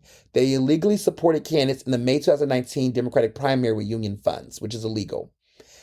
The Philadelphia Inquirer broke this story that, he stole more than $150,000 from his own members to illegally support candidates in that May 2019 Democratic primary election. Now, that's the one where some surprise candidates won. Some candidates had won. Kenny won re-election. Isaiah Thomas, who is a city council member, a large member, that's when he won. He finally had won his seat back in 2019. Him and Chris Woods are longtime good friends. Longtime good friends. They've worked together. They grew up together in North Philly, which is East Oak Lane, to be clear, because sometimes East Oak Lane and North Philly are not the same. They also co-founded a nonprofit that helps put an annual basketball summer camp across the city. But now Chris Wood is caught up in this drama. And it's been a lot. We don't know exactly how much money went to, candidates like Isaiah Thomas, or even Mayor, the mayor, Jim Kenney. But it's going to be very interesting to see how much money came from it. Now, the question is, the Fed said he did it. How do the Feds think he did it? Basically, they are saying that he disguised missing money from 2019 to 2021 he served. He only served for a small stint in time because he was quickly booted out in controversy. He tried to act like it was racial undertones, but apparently it was something deeper. Apparently, he disguised missing money as payments to renovate a bar in the union's old city headquarters. They have a bar there in their old city headquarters, and he disguised the missing money as payments. And this is what a state grand jury concluded in a presentment made public on last Monday. But what they found was the funds that he took went to pay a Philadelphia political consultant who then handled get out the vote efforts for several candidates that Woods and the union had endorsed. And so that consultant is Tracy Hardy, is his name, who's a former chief of staff. Now, Tracy Hardy is also, one of the people that's named in this, in this entire case. He's named, and it's a mess. So the Attorney General's office had said, basically said they were defrauding the union with sham bids and inflating renovation costs to unlawfully fund political work. And so this is what the Attorney General, who's the interim right now, Michelle Henry, announced. And these are serious charges. So I'm going to read what was said because this was a joint investigation with the FBI. This is what she said. She said, Hardy and Woods are alleged to have deceived the union's executive board by creating and submitting fake bids in the name of other companies to fraudulently justify paying Hardy an inflated price for the union's bar renovation. Almost all of the funds paid to Hardy's construction company were immediately funneled to Hardy's political consulting firm to fund political work leading up to the 2019 Democratic primary election. Woods, who was 39 years old, and Hardy, who was 51, are charged with using this scheme to circumvent Pennsylvania campaign finance laws and the U.S. Department of Labor union reporting requirements. The 50th statewide investigating grand jury recommended charges against both of these men. Now, they're charged with conspiracy. So Woods is charged with conspiracy, corrupt organizations, dealing in unlawful proceeds, theft by deception, theft by failure to make required disposition of funds, receiving stolen property, and forgery. And Hardy is charged with conspiracy, corrupt organizations, dealing in unlawful proceeds, theft by deception, receiving stolen property, and forgery. So the charges for Woods up higher because of the fact that,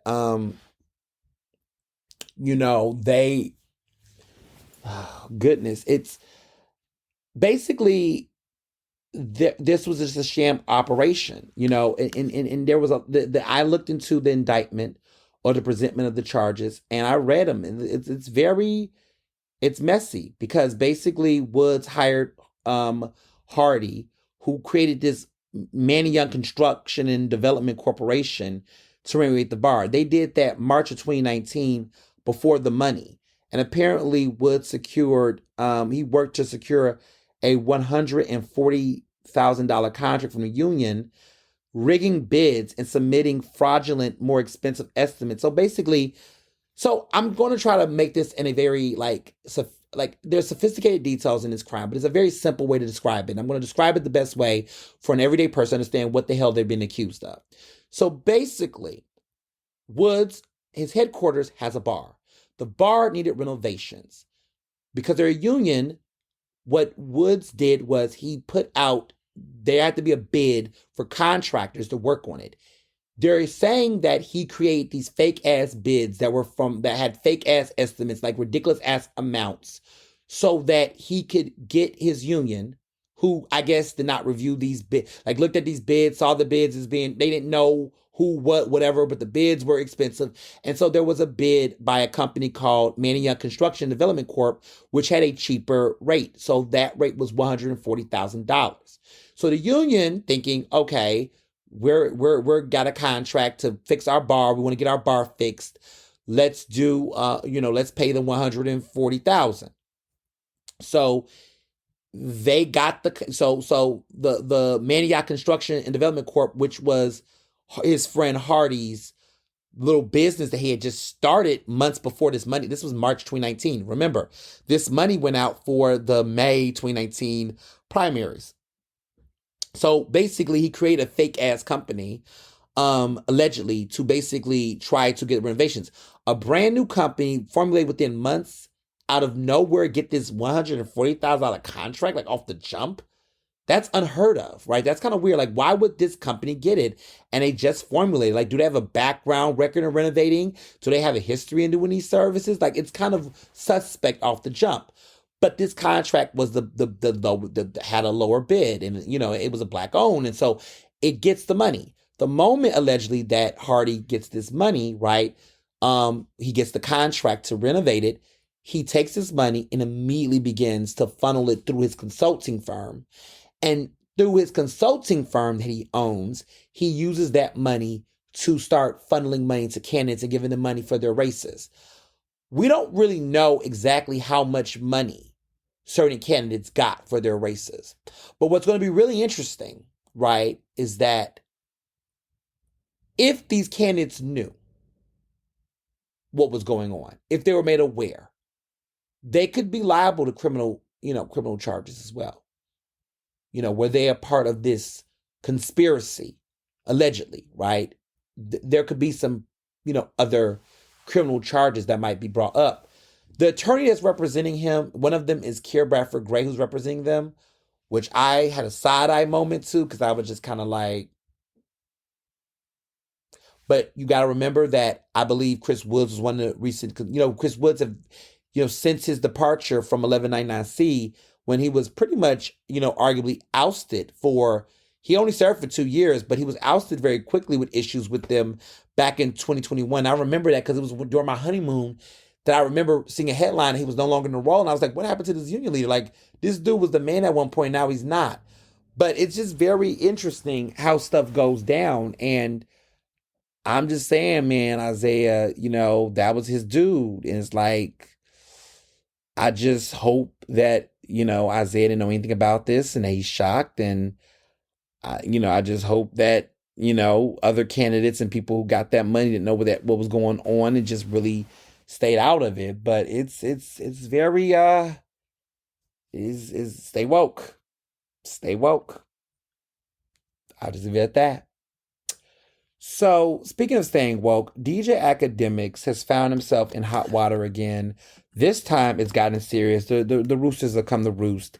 This idiot, this man who have always had problems, but interesting enough, he's celebrating his birthday with his girlfriend, even though he has a sexual assault lawsuit currently. A woman, he's claiming, even though he's having a rough time in the spotlight, this is the guy, as you all know, that has been negative towards Meg Thee Stallion, all of these other things, all types of crazy stuff. DJ Akademiks, is currently, being sued by a woman named Fazia Abshi. I'm butchering her name. Apologies. But she has sued DJ Akademiks for allegedly assaulting her, including claims that 2 other men had drugged her in the process.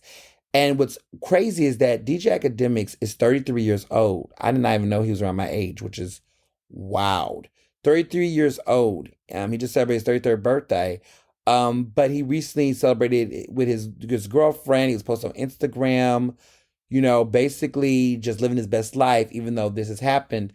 The accuser has claimed that in DJ Akademiks' home in Jersey back in 2022, this was only like roughly 2 years ago, 2 men unknown to her drugged her and assaulted her, claimed that this stuff happened on his pool deck. She also accused him of sexually assaulting her in a bathroom. What it seems to have provoked the lawsuit itself are supposedly defamatory claims that he had launched in late 2023.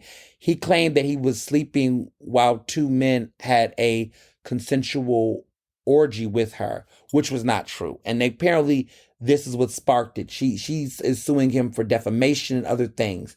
She was not, to be clear, having consensual orgy with these men. She actually was raped. And that's what she's claiming. And I believe her. And this lawsuit is massive, and I hope she gets justice swiftly. But fuck DJ Akademiks. He has consistently defended abusers. He's consistently has done a lot, and he has now threatened in the press that he will take the rap industry down with him in response to his rape lawsuit. My response to that: only a guilty man would say something like that. But also, I would like to add that if you're going to take them down with you, please do. If there's other men that that you've been to that were rapists or pedophiles, why do we got to wait until you don't like a person or you're at odds before we find this shit out? Do it now. Take everyone down with you because you're definitely going down. So take people with you. Like, take the trash on out with you. Like, do not threaten me with a good time. Like, I'm like, ooh, are we supposed to be scared? No, we actually want them out. Do it. Do it. Do it now. Don't do it later. Do it now. So it's just a lot of interesting shenanigans going on. But like, I just feel like it's a lot. And then, because we're going to stay on this wave of just trash ass, abusive ass men. I guess that's the trend today. Because again, time tells truth. So that brings me to Diddy. And as you all have probably been reading over the weekend, the Daily Beast has been calling me. I've been booked to write this. There's a lot of, I've been booked. I guess I am the Diddy writer. I've written now officially 3 op-eds about him in the last 6 months related to these allegations. I've just become the Diddy writer for the Daily Beast when it comes to all things Diddy and opinion. Um, I've written now 3 pieces about him in the past six, well, recently back to back this weekend, but previously I wrote something for them. And so on all Diddy things, I'm going to be the writer. I did this with them with Jussie Smollett. I wrote so many pieces covering the Jussie Smollett trial. Y'all remember all that drama.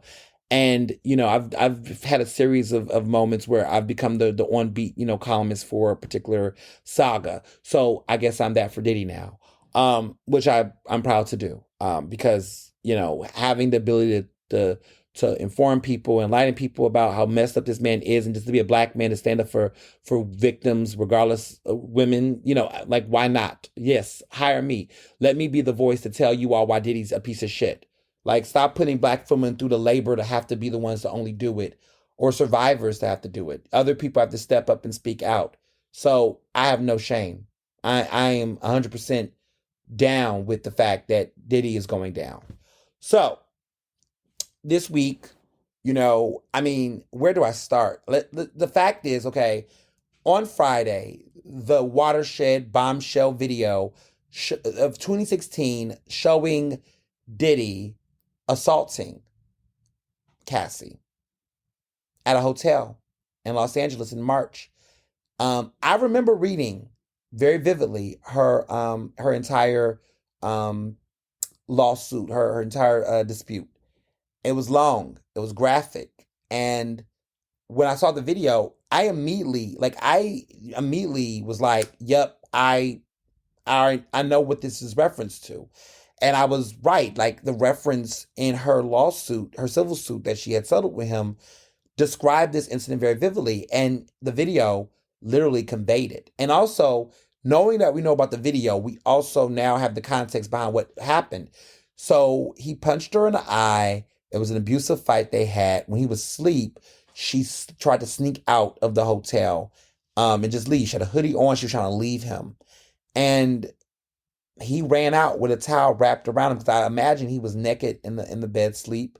And so he wasn't going to run out the hotel ass naked, I guess.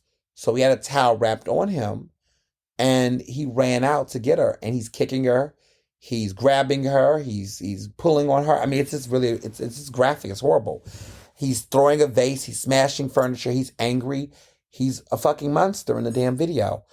And while all of this is taking place,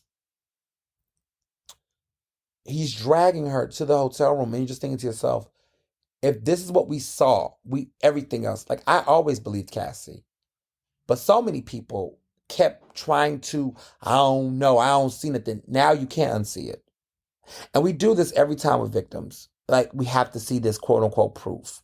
Like, we have to see this quote unquote evidence. Like, we just can't believe women or survivors or anything until we see this evidence. And it's frustrating. It's frustrating. And the video happens, public outrage. People are, completely over Diddy. I mean, they were already over Diddy, but I guess even more so over Diddy. There was all these conversations, debates about everything. And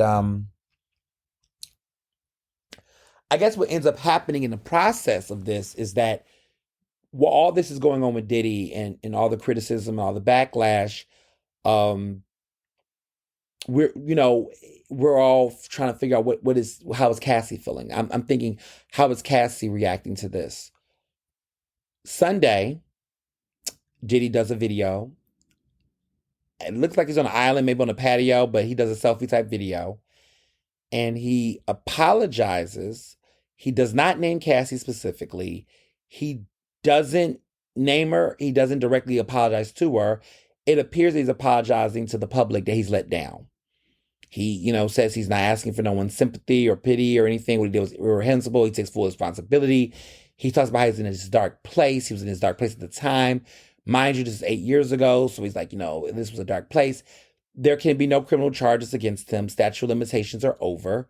So there's no, there's a lot of reasons, and I told people that the reason why he apologized, he admitted to it, because one, he got caught on camera, but two, also because of statute of limitations, he won't be criminally charged. Right now, prosecutors, I mean not prosecutors, but investigators, I think they're trying to find something that is within the scope of statutory, like that does not pass the statutes of limitations. I think they're trying to find something that will nail them because a lot of time, like, listen, listen, a person can assault you or do something to you a decade ago, 10 years ago, whatever. If you don't file no report or nothing like that, if you ain't trying, if you don't do any of those things, the person can't be criminally charged. It's just, at that point, it becomes an allegation. It becomes whatever, unless the person themselves admit to it. In this case, he does, but that's about it. But the issue is that people kept saying, where's the criminal charges on Diddy? Where are the actual criminal charges? Like, where are the actual, you've been charged? But I tell people all the time, people have been criminally charged and y'all still didn't believe them. Like, stop fucking moving the goalposts, y'all. Like, stop it. People have been criminally charged. Motherfuckers even been convicted. People been indicted. Like, and y'all still will create a new excuse or explanation. Tory Lanez charged for shooting Meg Thee Stallion, and it really wasn't him. Even when he was convicted, evidence pointed to it. Conspiracies went again about Rock Nation, this, that, and the third. So much fucking deflection. And so it's just annoying on that front. But what's also been annoying too is some of the people that want to talk about it, right? I tell y'all are so wrapped up in 50 Cent. Fuck 50 Cent. 50 Cent is a homophobe. He's a piece of trash. He's a troll. He's bitter. He's an instigator. He is so fucking pathetic and he's disappointing. This man has been obsessed with Diddy. I just feel like any black billionaire that he can go after, he does, because he's so petty and so bitter and so competitive. And I think in many ways he wants to be the only man in business. But like, Diddy, did this thing where he, did this whole, he's been doing this whole thing where he's coming after all these different billionaires and rich people.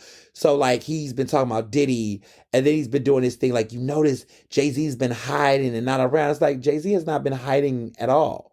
Jay-Z was literally at the Grammys, Jay-Z's been touring with Beyonce. Like Diddy, Jay-Z has been minding his business. But there's like this obsession with people trying to, and again, we don't know, but they're like, Jay-Z might be next. Jay-Z, there's gonna be this bombshell on Jay-Z. It's gonna be this watch out, Jay-Z's coming. It's gonna come for Jay. It's like, it's like, not that I'm defending anyone. Like Jay-Z has his issues, clearly. But it's like, that's the shit that annoys me. So it's easy for you all to believe conspiracies and theories about people who have not actually been accused of anything, that have not been in any turmoil. It's easy for you to want to believe those things and accuse people who've not actually been accused of anything.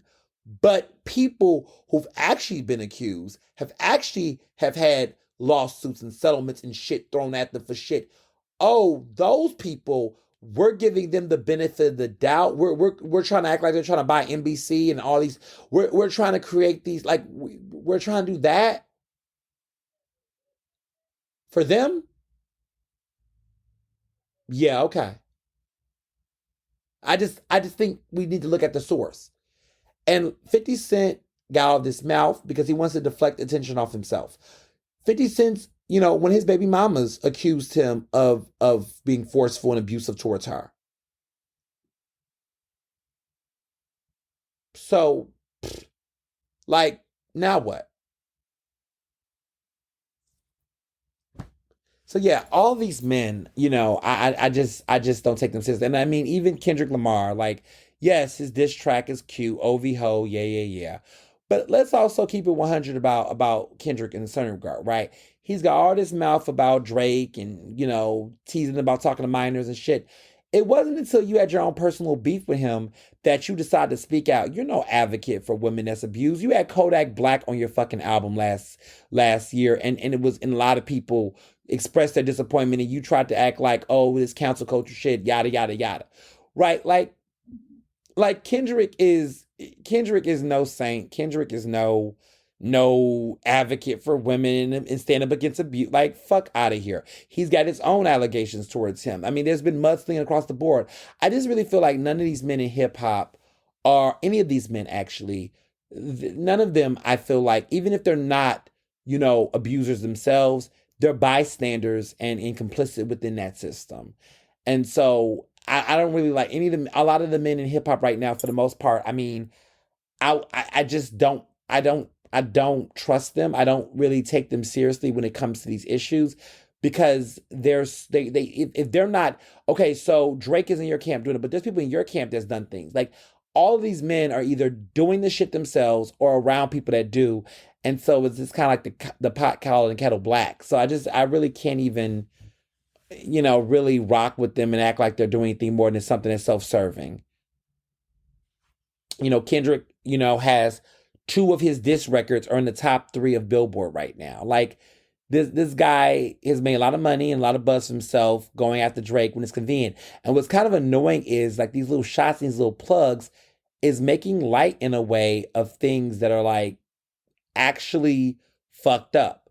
So you're like teasing the fact of like A minor, like, oh, that's funny to you, like that's a diss. Like, it's kind of like we're making a mockery and rap about, predatory behavior. And the gag is like, if you knew all these things and heard all this before, why wait now?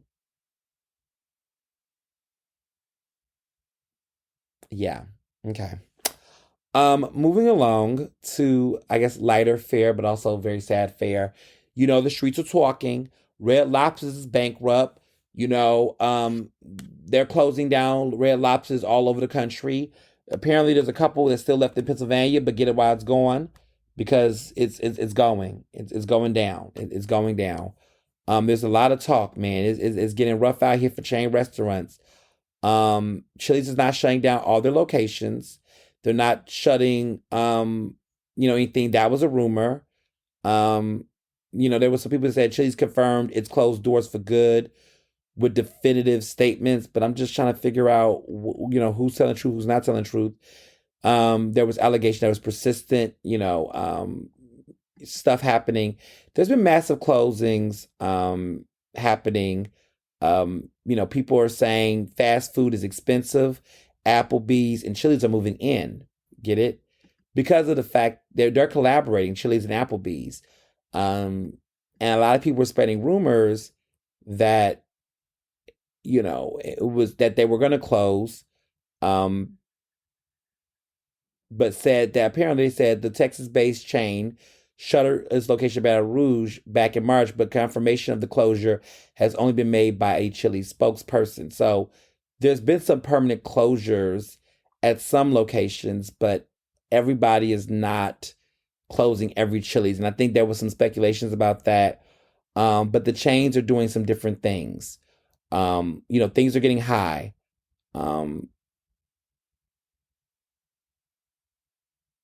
It is, that's just what's happening.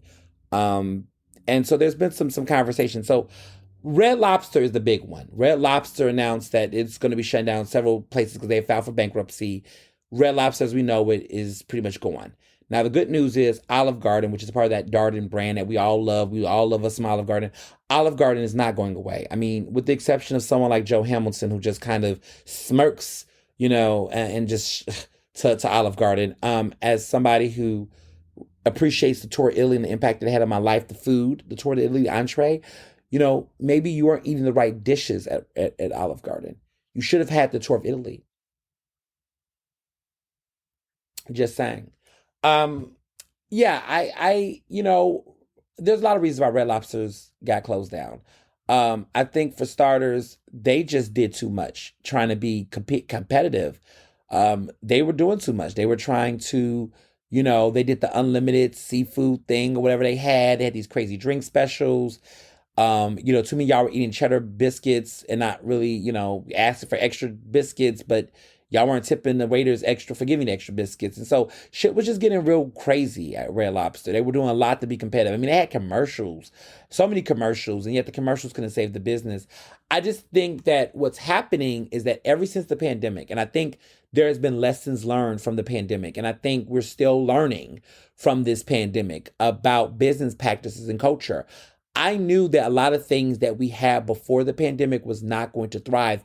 And that wasn't necessarily because of just the pandemic itself, but because of what we learned and experience. And I think one of the things that we've learned is the love of local businesses and local restaurants. And I think to a certain extent, people have become more insular in their pursuit of local businesses.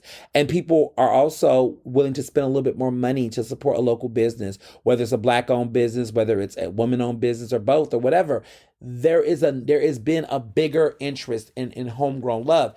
And even as a publisher, as a editor for a publication like Ear Philly, and as just an overall person who loves to do food reviews and just general going out, I am very much so not crazy about massive chains. There's a couple of chains I bang with, right? A little bit upscale chains I might, peruse through. But I'm not the person that you're going to catch going and promoting a lot of the same old chains. Like, you're just not going to catch me doing it. Like, I mean, if I'm around an area and I need a quick old lunch or a quick bite somewhere, and there's nothing really around that speaks to me, but I just want to be somewhere and get something quick and fast and cheap or whatever, then yeah, maybe a chain like that's great. But when I think about what I order on Uber Eats or Caviar and, places, I like my little neighborhood fixes. I like my little local fixes. I like my little, oh, this neighborhood place is here. This little cute little spot here. Let me just order from there. Like, I want to support local companies. That's just big to me. And I think a lot of people have felt that lately. And also, I just think there's been a conversation about quality of food eating. I think because of the pandemic, a lot of us are just being more thoughtful about our health and wellness and what we're putting in our bodies and how we're eating and where we're mingling. And I think the era of high processed food, mass consumption of high processed food is just not on trend anymore. Like, I remember when I was super young, like I remember when I was like 11, 12 years old, like that was the era where I feel like the days of TV with cartoons and Nickelodeon, we were sold as young millennials, younger millennials, yeah. We were sold so much shit on TV, like bad ass shit with high fructose, like corn syrup and colorful dyes and shit in our foods. And it was all these commercials, and it was like Disney and all the brands and all the themed frozen dinners and meals and processed chicken nuggets and McDonald's and Happy Meal. We were sold so much crap like when we were younger. And I think as we got older and we got more educated on what we're putting in our bodies, we have just been turned off of that. Like, you now see a lot of brands are like big on the no added preservatives. Like, everybody's going into that like mode of no added ingredients, like trying to even if they're full of shit, everybody's on that tip around healthy foods. Like, oh, this is organic. This is this. Like, everyone's trying to frame their stuff. So chain restaurants that were known for having factory produced food. Like, you all do shows to show us how many McDonald's nuggets can you make out of a machine. That shit used to impress us back in the day. Now we're like, I don't like that. Like, what is that? Like, why is that coming out? Why do I want my food being on a tray and a platter? Like, we're turned off by that now. But that was that, like, our whole mass consumption as consumers of eating has evolved from where we used to be as younger people. Like, we used to think that shit was cute, how they used to make chocolate bars. Willy Wonka the Chocolate Factory. Like, there's somebody in a factory that's making all these little, like, we used to think that shit was cute. Now we're like, wait, you mean to tell me that that's how y'all make Spam? Like, y'all are making it with some little machine? It's like, them tubes up in there. I don't know if I want that. Like, we are just very more picky and more educated about it. And I think that's because we want to live longer and we want to, be healthier and things. And, the health nation is in. And so places like Red Lobster that does not necessarily fit that bill, we're turning those places down. We want to get fresh seafood. We want to, get our stuff from our neighborhoods. And if you live in like Maine or nearby, you live in Baltimore, you're not going to Red Lobster in Baltimore because you don't need to, because you have the freshest seafood there. I live in Philly. I mean, Philly seafood, but we get imports from some great places to get our clams and oysters and stuff. So I just think it's a different era of how we are consuming food and eating now, that those days are just fading. And I would argue for good. But what I will say though, is that the reason why Red Lobster was such an iconic place was because of the fact that it was one of the few seafood places that no matter what time it was, if you wanted to get the crab legs or whatever you wanted, there was no market price. You know how you go to a restaurant, they say market price, so you don't know what the market rate is that day. One day it might be $30, the next day it might be 45. You don't know. But Red Lobster was iconic because when you went there, the menu was the menu. And they could lock a price in. They wouldn't change up the prices or inflate it too much. You know, if they had it on the menu at a price, you could always expect it to cost around that range. But the world is changing. Consumers are changing. And so it's a different world we're in right now. It's just a very different world. You know, it's just what it is. They're saying the same thing about Starbucks. They're like, Starbucks is in what? Like, people aren't crazy about Starbucks like it used to be. Now, there's a lot of reasons why people ain't here for Starbucks like they used to. Let's just keep it one. They want to act like it's this, consumers. I think there's several things. I think one, there's been some powerful, boycotts and protests against them. But there's also been a long, range of history of people that are like saying, yo, some of the stuff that we're seeing in the products that we're eating and the things we're consuming at this, at Starbucks, though, the whole, what it is. I don't drink coffee. I don't really, I think what's happening to Starbucks is what happened with Chipotle. This is a spicy take. And I've mentioned this before, but it's a spicy take. When Chipotle, I was old enough back in the the mid 2000s, like 2009, 2010, 2008, when I was in college. No, not college, high school. My friends used to have cars in Texas. And I remember a place called Chipotle. Was it Chipotle? We called it Chipotle. No, it was Chipotle, right? But we used to call we never knew what the name was at first because we used to see the sign. And so it used to be like Chipotle, Chapati, Chipotle, and it was Chipotle. And I remember the font used to be very like restaurant-y. And I remember going there when I was younger, and I always felt like a restaurant. Maybe I'm wrong. Maybe my memory, but it used to be very dim light lit. It had like this very intimate gourmet vibe to it. And I just remember it being like very intimate and like a gourmet vibe. Like it felt very like, it just felt more elevated and sophisticated. I mean, it was still like a chaininess to it, but it just felt like it was a little bit more upscale compared to like a Taco Bell, or if you're in Texas, Taco Cabana or a Qdoba, right? It was none of that. It never had, and it just felt a little different. And so I remember people used to always order it to go, and them burritos used to have this really like, oh my God, like the taste of that burrito back then, they don't taste like that anymore.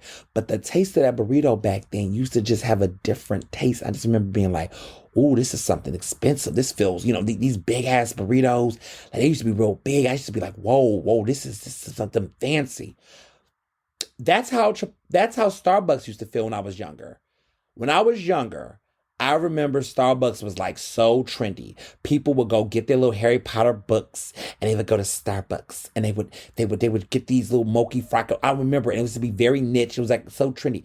I never liked coffee, so I never cared for Starbucks personally. But I just remember the feeling of Starbucks. Like people, it was like a personality. Like people buy Starbucks like mugs. It was like a thing. Like before the internet and before things went really viral, like Starbucks was like this like thing. Like there was a personality. Like it was a person. Like there was people that go to Starbucks and people that go anywhere else.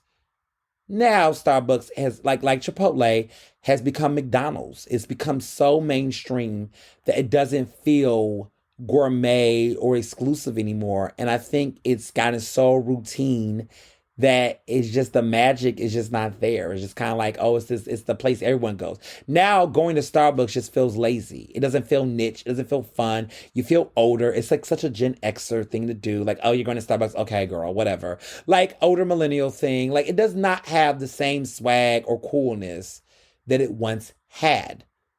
And that typically happens when a brand has been around for a long time, especially when it's a brand that tries to make itself niche. Like I think that like we're in this era where people don't like labels anymore. I think people are over unless it's like a new trending label. Like Telfar is one of the few brands that it just represents so much more because it's a black queer new hip brand, this new label. Like eventually Telfar will, hopefully not soon, but it will eventually not be that thing, but it is that girl right now. And I'm all in on it. And I love it. And I love, everything. I love Telfar. Like I'm obsessed. It's the only major fashion brand I've really been rocking aggressively. Like every time you catch me out with a bag, it's mostly a Telfie. It's going to be a Telfar bag. Like I wear it like Prada, Gucci, Louis, because I spent so many of my years giving my money to those types of brands. And I still love me some Versace every blue moon and stuff, of course. I'm going to always do that. But it's just something about being a black queer man supporting a black owned business that makes me, have that love and affinity for it. And I think that, that's part of the consumer conversation, right? Like our identities are driving what we support. So rather than support a place like Starbucks, you could support Uncle Bobby's bookstore, Harriet's bookshop, or Uncle Bobby's books, shop, which is owned by Dr. Mark Lamont Hill, is in the Germantown area. He's a black-owned business that is serving cafe and coffee that's local, and they should support local workers and all that. The reality is, when you think about a place like Starbucks, where is that local, impact? You hear horrible stories that happen at Starbucks. You saw what happened a couple years ago. They ain't never recovered from that, in my personal view. You had these black men in Philly that got arrested walking out of a Starbucks because of Becky Call. We ain't forgot about that. So Starbucks' whole branding went from being something hip to being something that's like not. And like now I think it's the thing that, like I said, it's like that thing where now older, Gen Zers are going to, not Gen Zers, older Gen Xers are going to, and older millennials. And, it's become that thing that older people do. It just has lost its flair and its taste. And, college students like it because that's all they know. But I think there is becoming different conversations. I mean, remember, their stocks were tanking a little bit because a lot of the progressive liberal people that have affiliated with the brand has lost interest in the brand. I think there has been a departure from what does that mean? Like supporting, Starbucks means something because they're just such a mega corporation. Even their stances on anti-union, like the union busting stuff that's been happening over there has been very telling. I think there's a lot of reasons why people are not supporting Starbucks outside of it losing its hipness. But I also do think a lot of it is that a lot of times you wait to see some of these bigger institutions that was once the cool kid on the block become the annoying pain in the ass. And I think that's what Starbucks is. So this week, Ask Ernest is funny and very timely in so many different ways. And so I am really, looking at some of the stuff that's happening and taking place. And this question is everything. So I'm going to get into it. Hey, Ernest, what's up? I hope that you're having a great reunion. You're going to give us all the tea and all of the crumpets. LOL. Well, yes, I clearly did that, but hope to hear more of those details. And you'll consider my question in parentheses. Don't tell anyone it's me. Of course not. It's anonymous. For this week's Ask Ernest. So I'm asking for a friend, LOL myself, but I've been in this relationship with this dude for many, many years. Let's say that. Longer than I should have, but I really, really do like him. Relationship is pretty good, pretty solid, but I'm at a certain point where I'm just asking myself the questions of when he's going to propose to me. I recently saw one of my friends finally get their man and propose to them after several years of on and off between them. And now I'm at a place where I feel like if she can get her ring, mine should be coming soon. As somebody who is now happily married and clearly have a fine ass husband and a great relationship, how do I do the same? That's a good question. And I did the best I could not to identify said person. So Here's the thing. I don't want to make assumptions, but I'm only responding to the things, the details in your question. Have you had the conversation? Have you created your own mental threshold of acceptance of not being engaged?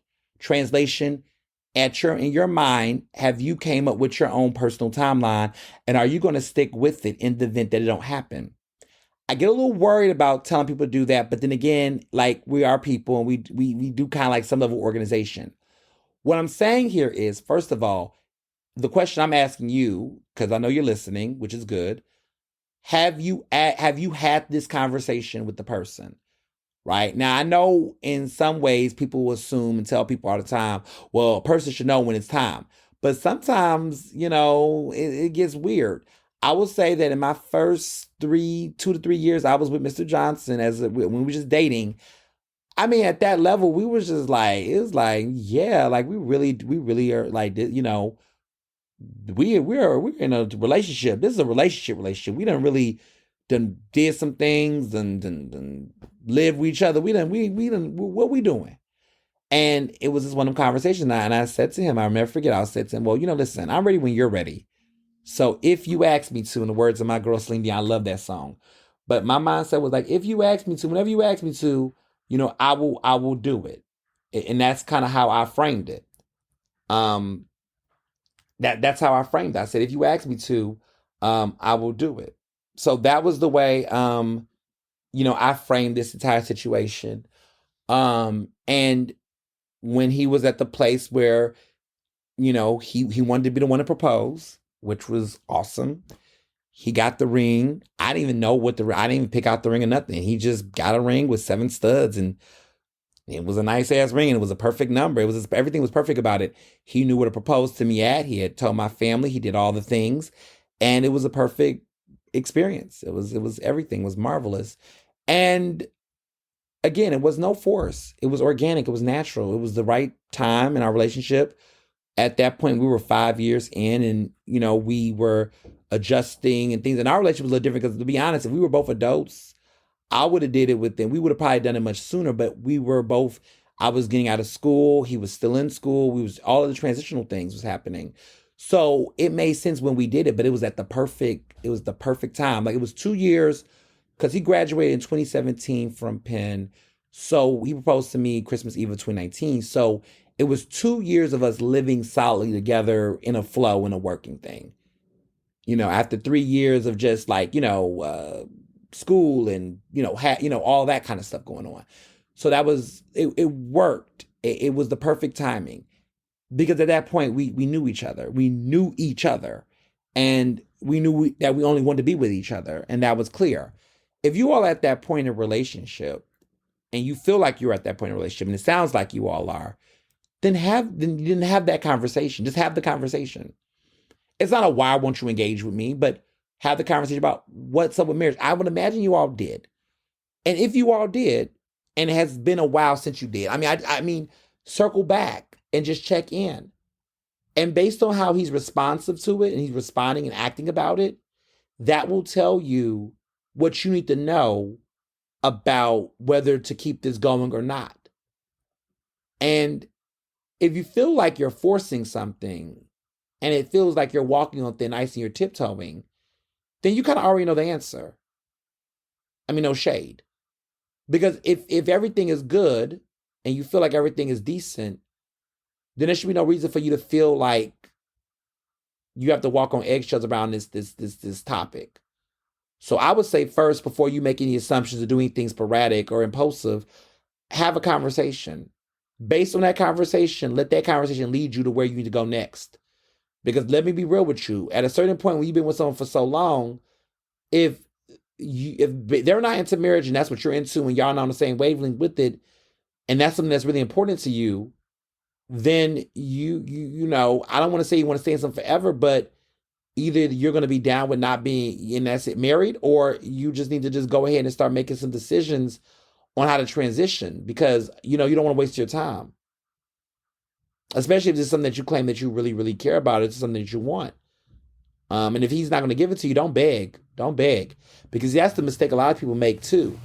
And that shit comes up in marriages. I had somebody I knew who was no longer married, but when the situation they had was the person they was with, every time they had an argument, and there was some issues, was like, I wasn't ready for this. I wasn't, but I did it because you begged. That's the worst thing you ever hear a person tell you. It's like, I proposed to you because, you wanted me to. Or you act, it's like you ain't had no agency in that shit. Like you act like you didn't, you just never want to feel like you a burden or obligation to anybody in love. Like you don't want to ever feel that way. If somebody makes you feel like you a burden or obligation and y'all in a marriage and a relationship, cut them, cut them. If somebody making you feel like, oh, you haven't, y'all, you trying to do things and they making it feel like it's all the effort is from them. You're the only person taking an initiative to do something. You're the only person that's putting any effort to make something happen, and they're not meeting you halfway. They're not trying to collaborate with you. Drop them.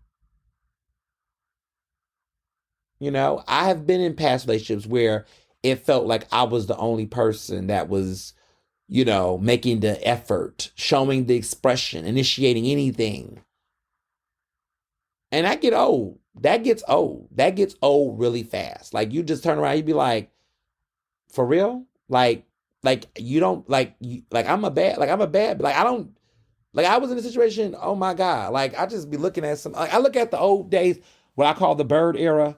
And I just look at some of the shit I would tolerate and the things that I was just okay with. And I'm like, I really just but love can make you do foolish things when you're young. And, I'd rather be young and foolish in love than old and foolish in love. Cause that's a different thing. That's some old fools out there. Just out there still putting up with dumb shit. That's like, you should know better. Or you should value yourself more than put yourself to certain shit. But people will do anything. People will tolerate anything, and it gets old. So, like I said, if I were you, my advice to you is to have the conversation first. Really have that conversation. Don't shy away from it, for real, for real. If you feel like the response is not matching the energy, or you don't believe them, and there's something there, then start really mapping out.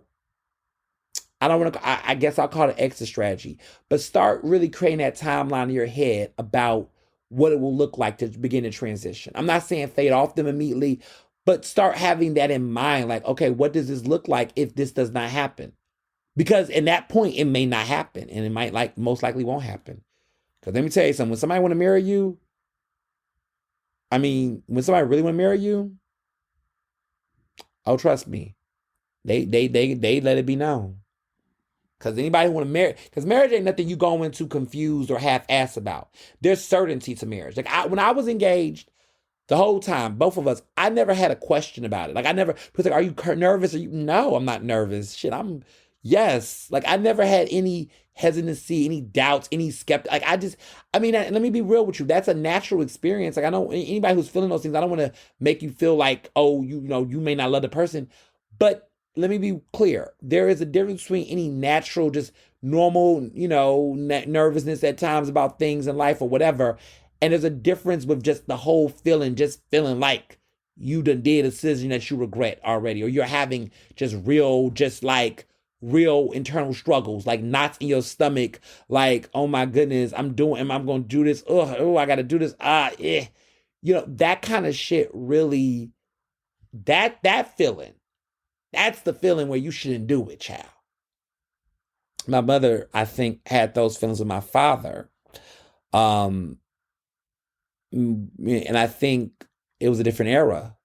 It was an era where back in those days, which was like 30 something years ago, women who had a good man from good stock, to a certain extent, if he was living with a man, and he was paying bills and y'all was paying bills and living together, that was called shacking.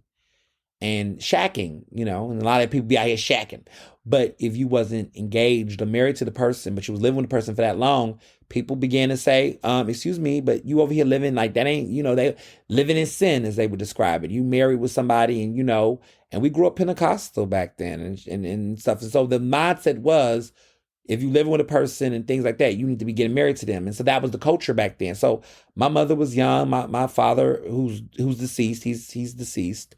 But when they were married, well, before they got married, before they had me and everything else, they they were living together and dating and things, and she was, in college, and he was, doing his work. And I think there was a thought of at that time of like, oh, everybody around him, they grew up in the church. It was, what y'all doing?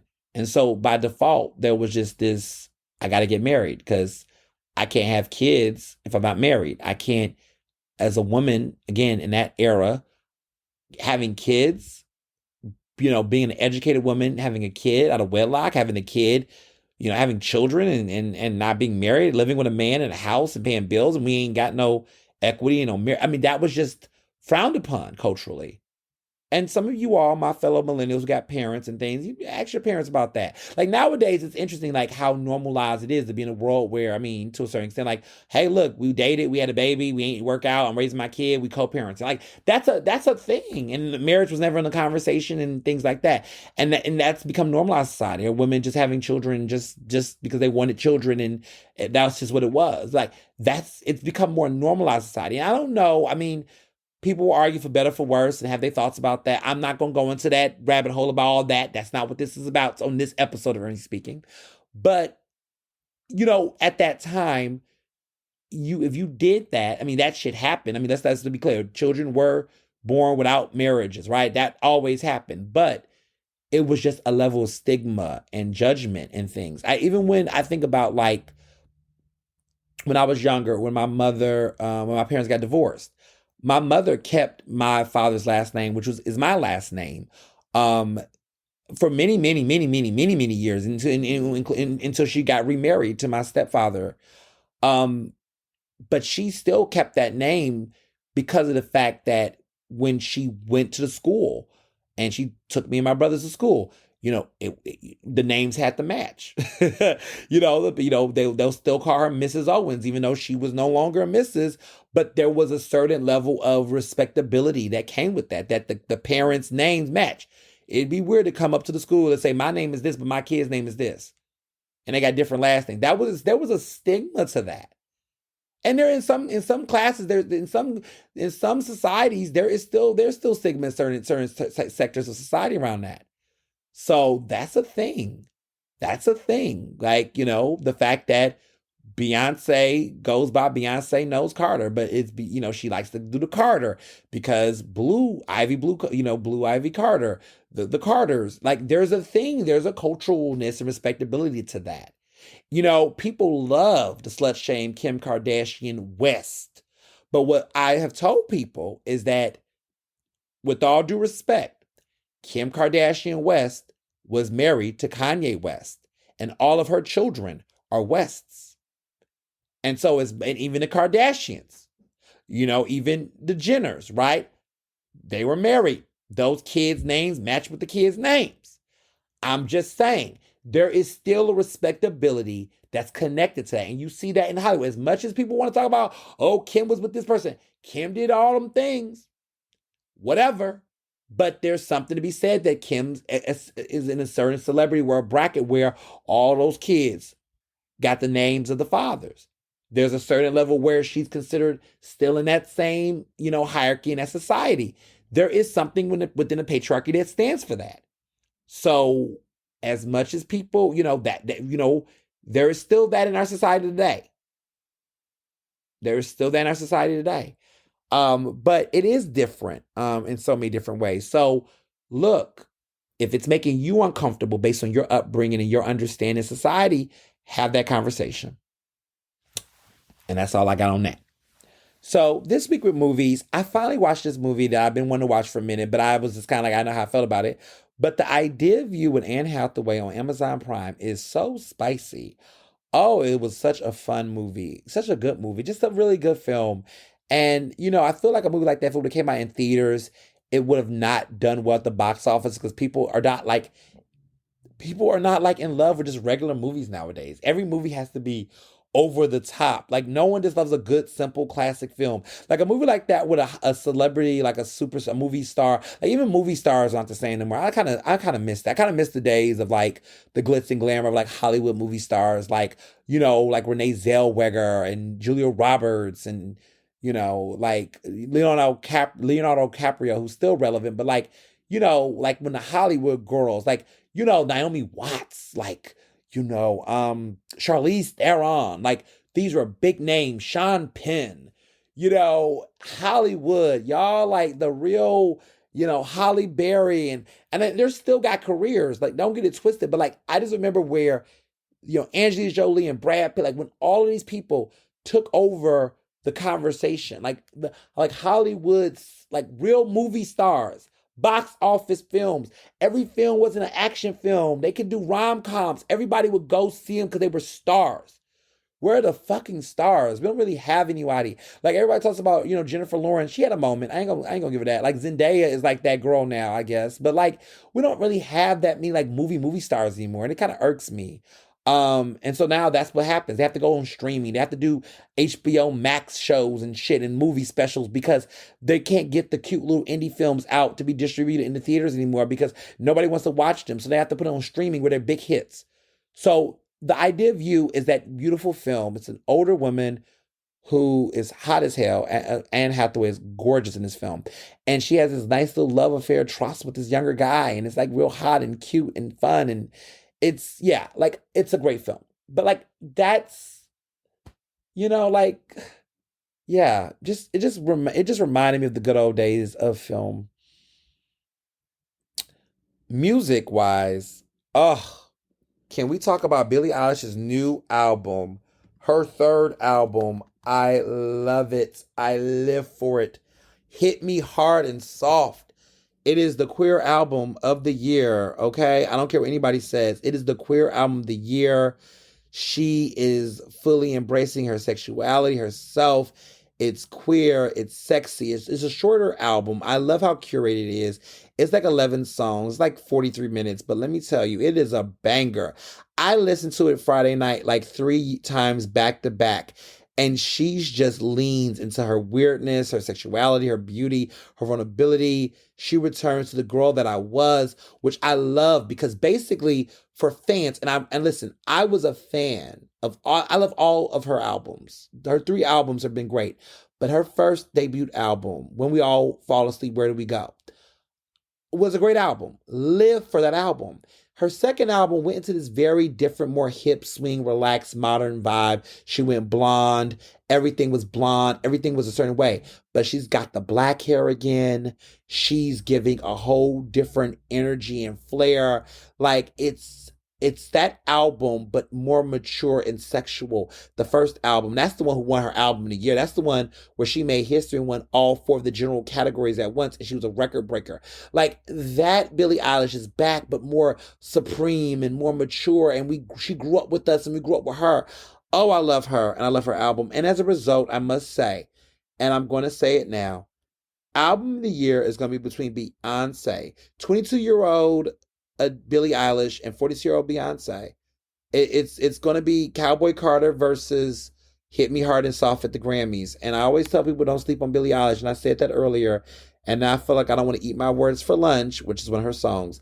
But I can't. I gotta admit, y'all, it is a great album. And let me be clear: Cowboy Carter should win. It is a better album for the times we're in and the musicology of it all. It is. However, Billie Eilish has a cool record too. And I don't want her to win album of the year. But if she did, don't be surprised. But I just feel like, why do we keep doing this to Beyonce if it does happen? I'm so sick of it. And honestly, I wish Beyonce would stop feeding into the awards world. She's performing at the Video Music Awards. I'm like, why, girl? Why? But she can't help herself. I'm just like, ugh. But she's going to go at it again. It looks like she's on that campaign. She's really been showing up at award shows. It looks like she wants to win for this album.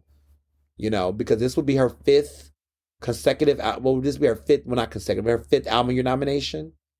I mean, what are the albums? I mean, it's I Am Sasha Fierce, Beyonce self-titled, Lemonade, Renaissance, and now Cowboy Carter. It's going to get nominated for Album of the Year. If it don't, child, please.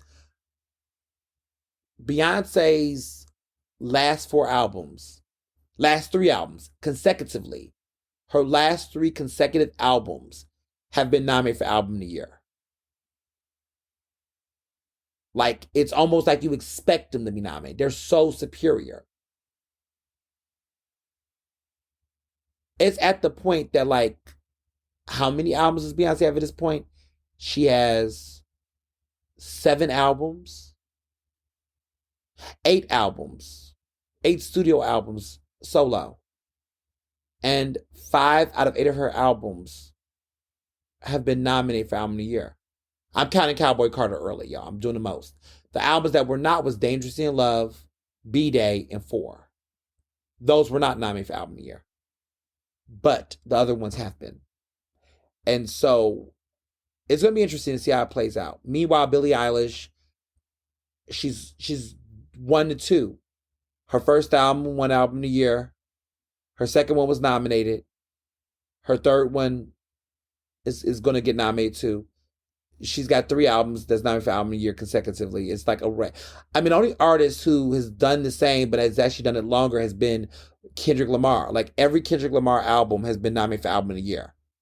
Good Kid, Mad City, To Pimp a Butterfly, Damn, and the other album, his latest album, Mr. whatever that album's called.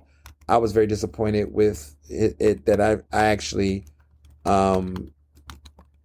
forgot the title, to be honest, because I was kind of annoyed. Mr. Morale and the Big Steppers, that's what that album was. Yeah, it came out 2 years ago. Whatever to that album. But it was a lot going on. So it will be interesting to see how this race plays out. Now, in other better news, Cardi B's album is coming out this year. I at first thought that my good friend Joe, my other good friend Andre, all of these guys who were saying she was not dropping an album, it's happening. Atlantic Records stepped in, okay, said no, we're excited about Cardi B's new album. Earlier this week, I think she did a punk fake and was acting like she was going to wait another year. No, it's been 7 years. We're ready for it now, girl. Give it to us now. And she was on front cover of Rolling Stone, talked on the latest issue, talk about the new album, and people felt like, whoa, I'm confused. Was what she said it was coming next year or delay? Like, there was some confusion, but it looked like it may have been a PR stunt. We don't know. But the new album is coming, and thank God it is.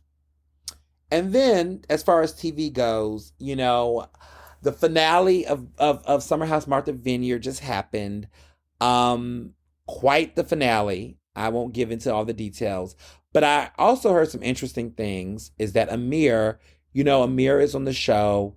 He wants his current girlfriend, who's this white girl, to be on the show with him. Like apparently there's been speculation that he's debating on whether to come back on the 3rd season or some shit like that. And his whole attitude is like, oh, I won't come without my girlfriend. If she doesn't come, I'm not coming. It's like, dude, you're kind of like, this is like your first, listen, Amir's cute. He's all down the show, but he is not the lead cast member of the show. He's not the really reason why a lot of people watch the show. Who the fuck are you to be coming and making demands? The whole point of Martha's Vineyard Summer House is that it's one of the few shows on Bravo that's a reality show, that's a Black-centered show. And look, with all due respect, listen, I have nothing against interracial couples or relationships or anything like that. Let me just be very clear if it's not clearer.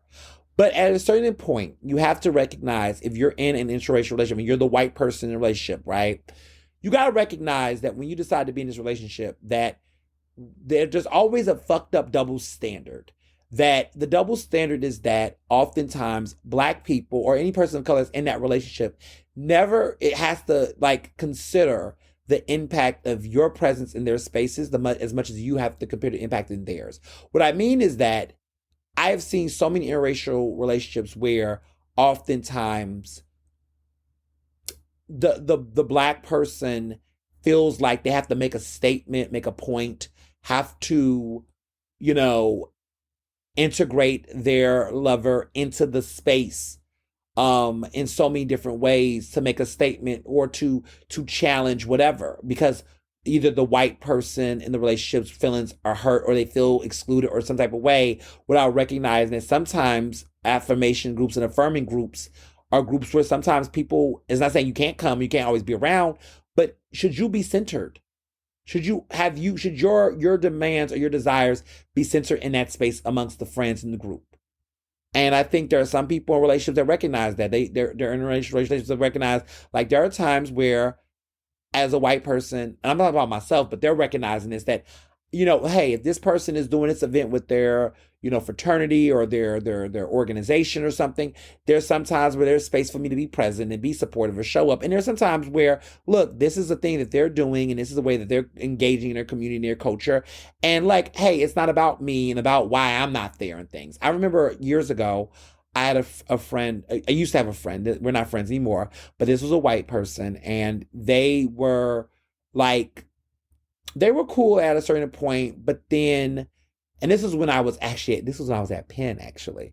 But they were they didn't recognize that I had certain arenas and spaces in my life where I navigate. Like, as a Black person, white people don't have to deal with those realities as much, like cishet white people. I would say I can see queer people having to do it, what queer white people to a certain extent. But, like, white people are not used to having to swim through different sections of their life and experiences, because we live in a society that is very racist and very anti-Black, that by default, they can live in a world where they don't have to integrate with anybody. They can live in a world where they don't have to consider if they have enough Black friends, or don't even have to count or quota. They can live in a world where they can just be white and everything is right for them.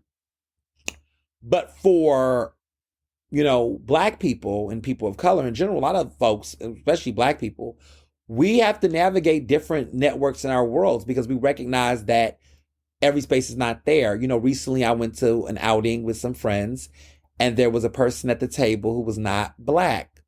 And they I think they weren't realizing it, but they were in many ways centering themselves in the space in a way that kind of impeded upon the enjoyment of other people at the table. And I think what sometimes people who are Black, who have friends that are different folks, they'll bring them and don't realize, oh snap, your person is taking up space. Or your person is not, maybe intentionally or unintentionally, whatever the case is, but they're killing the vibe in a way where there's certain things that we don't feel comfortable saying, a certain language. And it's not to say anything that's problematic, but, like, listen, I'm not going to say the N-word around other white people or the non-Black people at the table. I'm not going to feel comfortable to say certain things that I might feel like is going to cause any type of conflict. I think people have to be in a space where you need to create, you got to recognize your networks. And as I've gotten older, I've began to recognize the time and space and place not to make things mixy. Don't be too mixy. Sometimes you could be in a mindset where I want to see all of my friends at the same time. I want to see everybody at the same time so that I can just check off my bucket list so I can be up to speed. No. Sometimes you have to be niche. Sometimes you have to recognize, like, for me, I'm like, look, if this is a Lit Brothers situation, I'm with the Lit Brothers.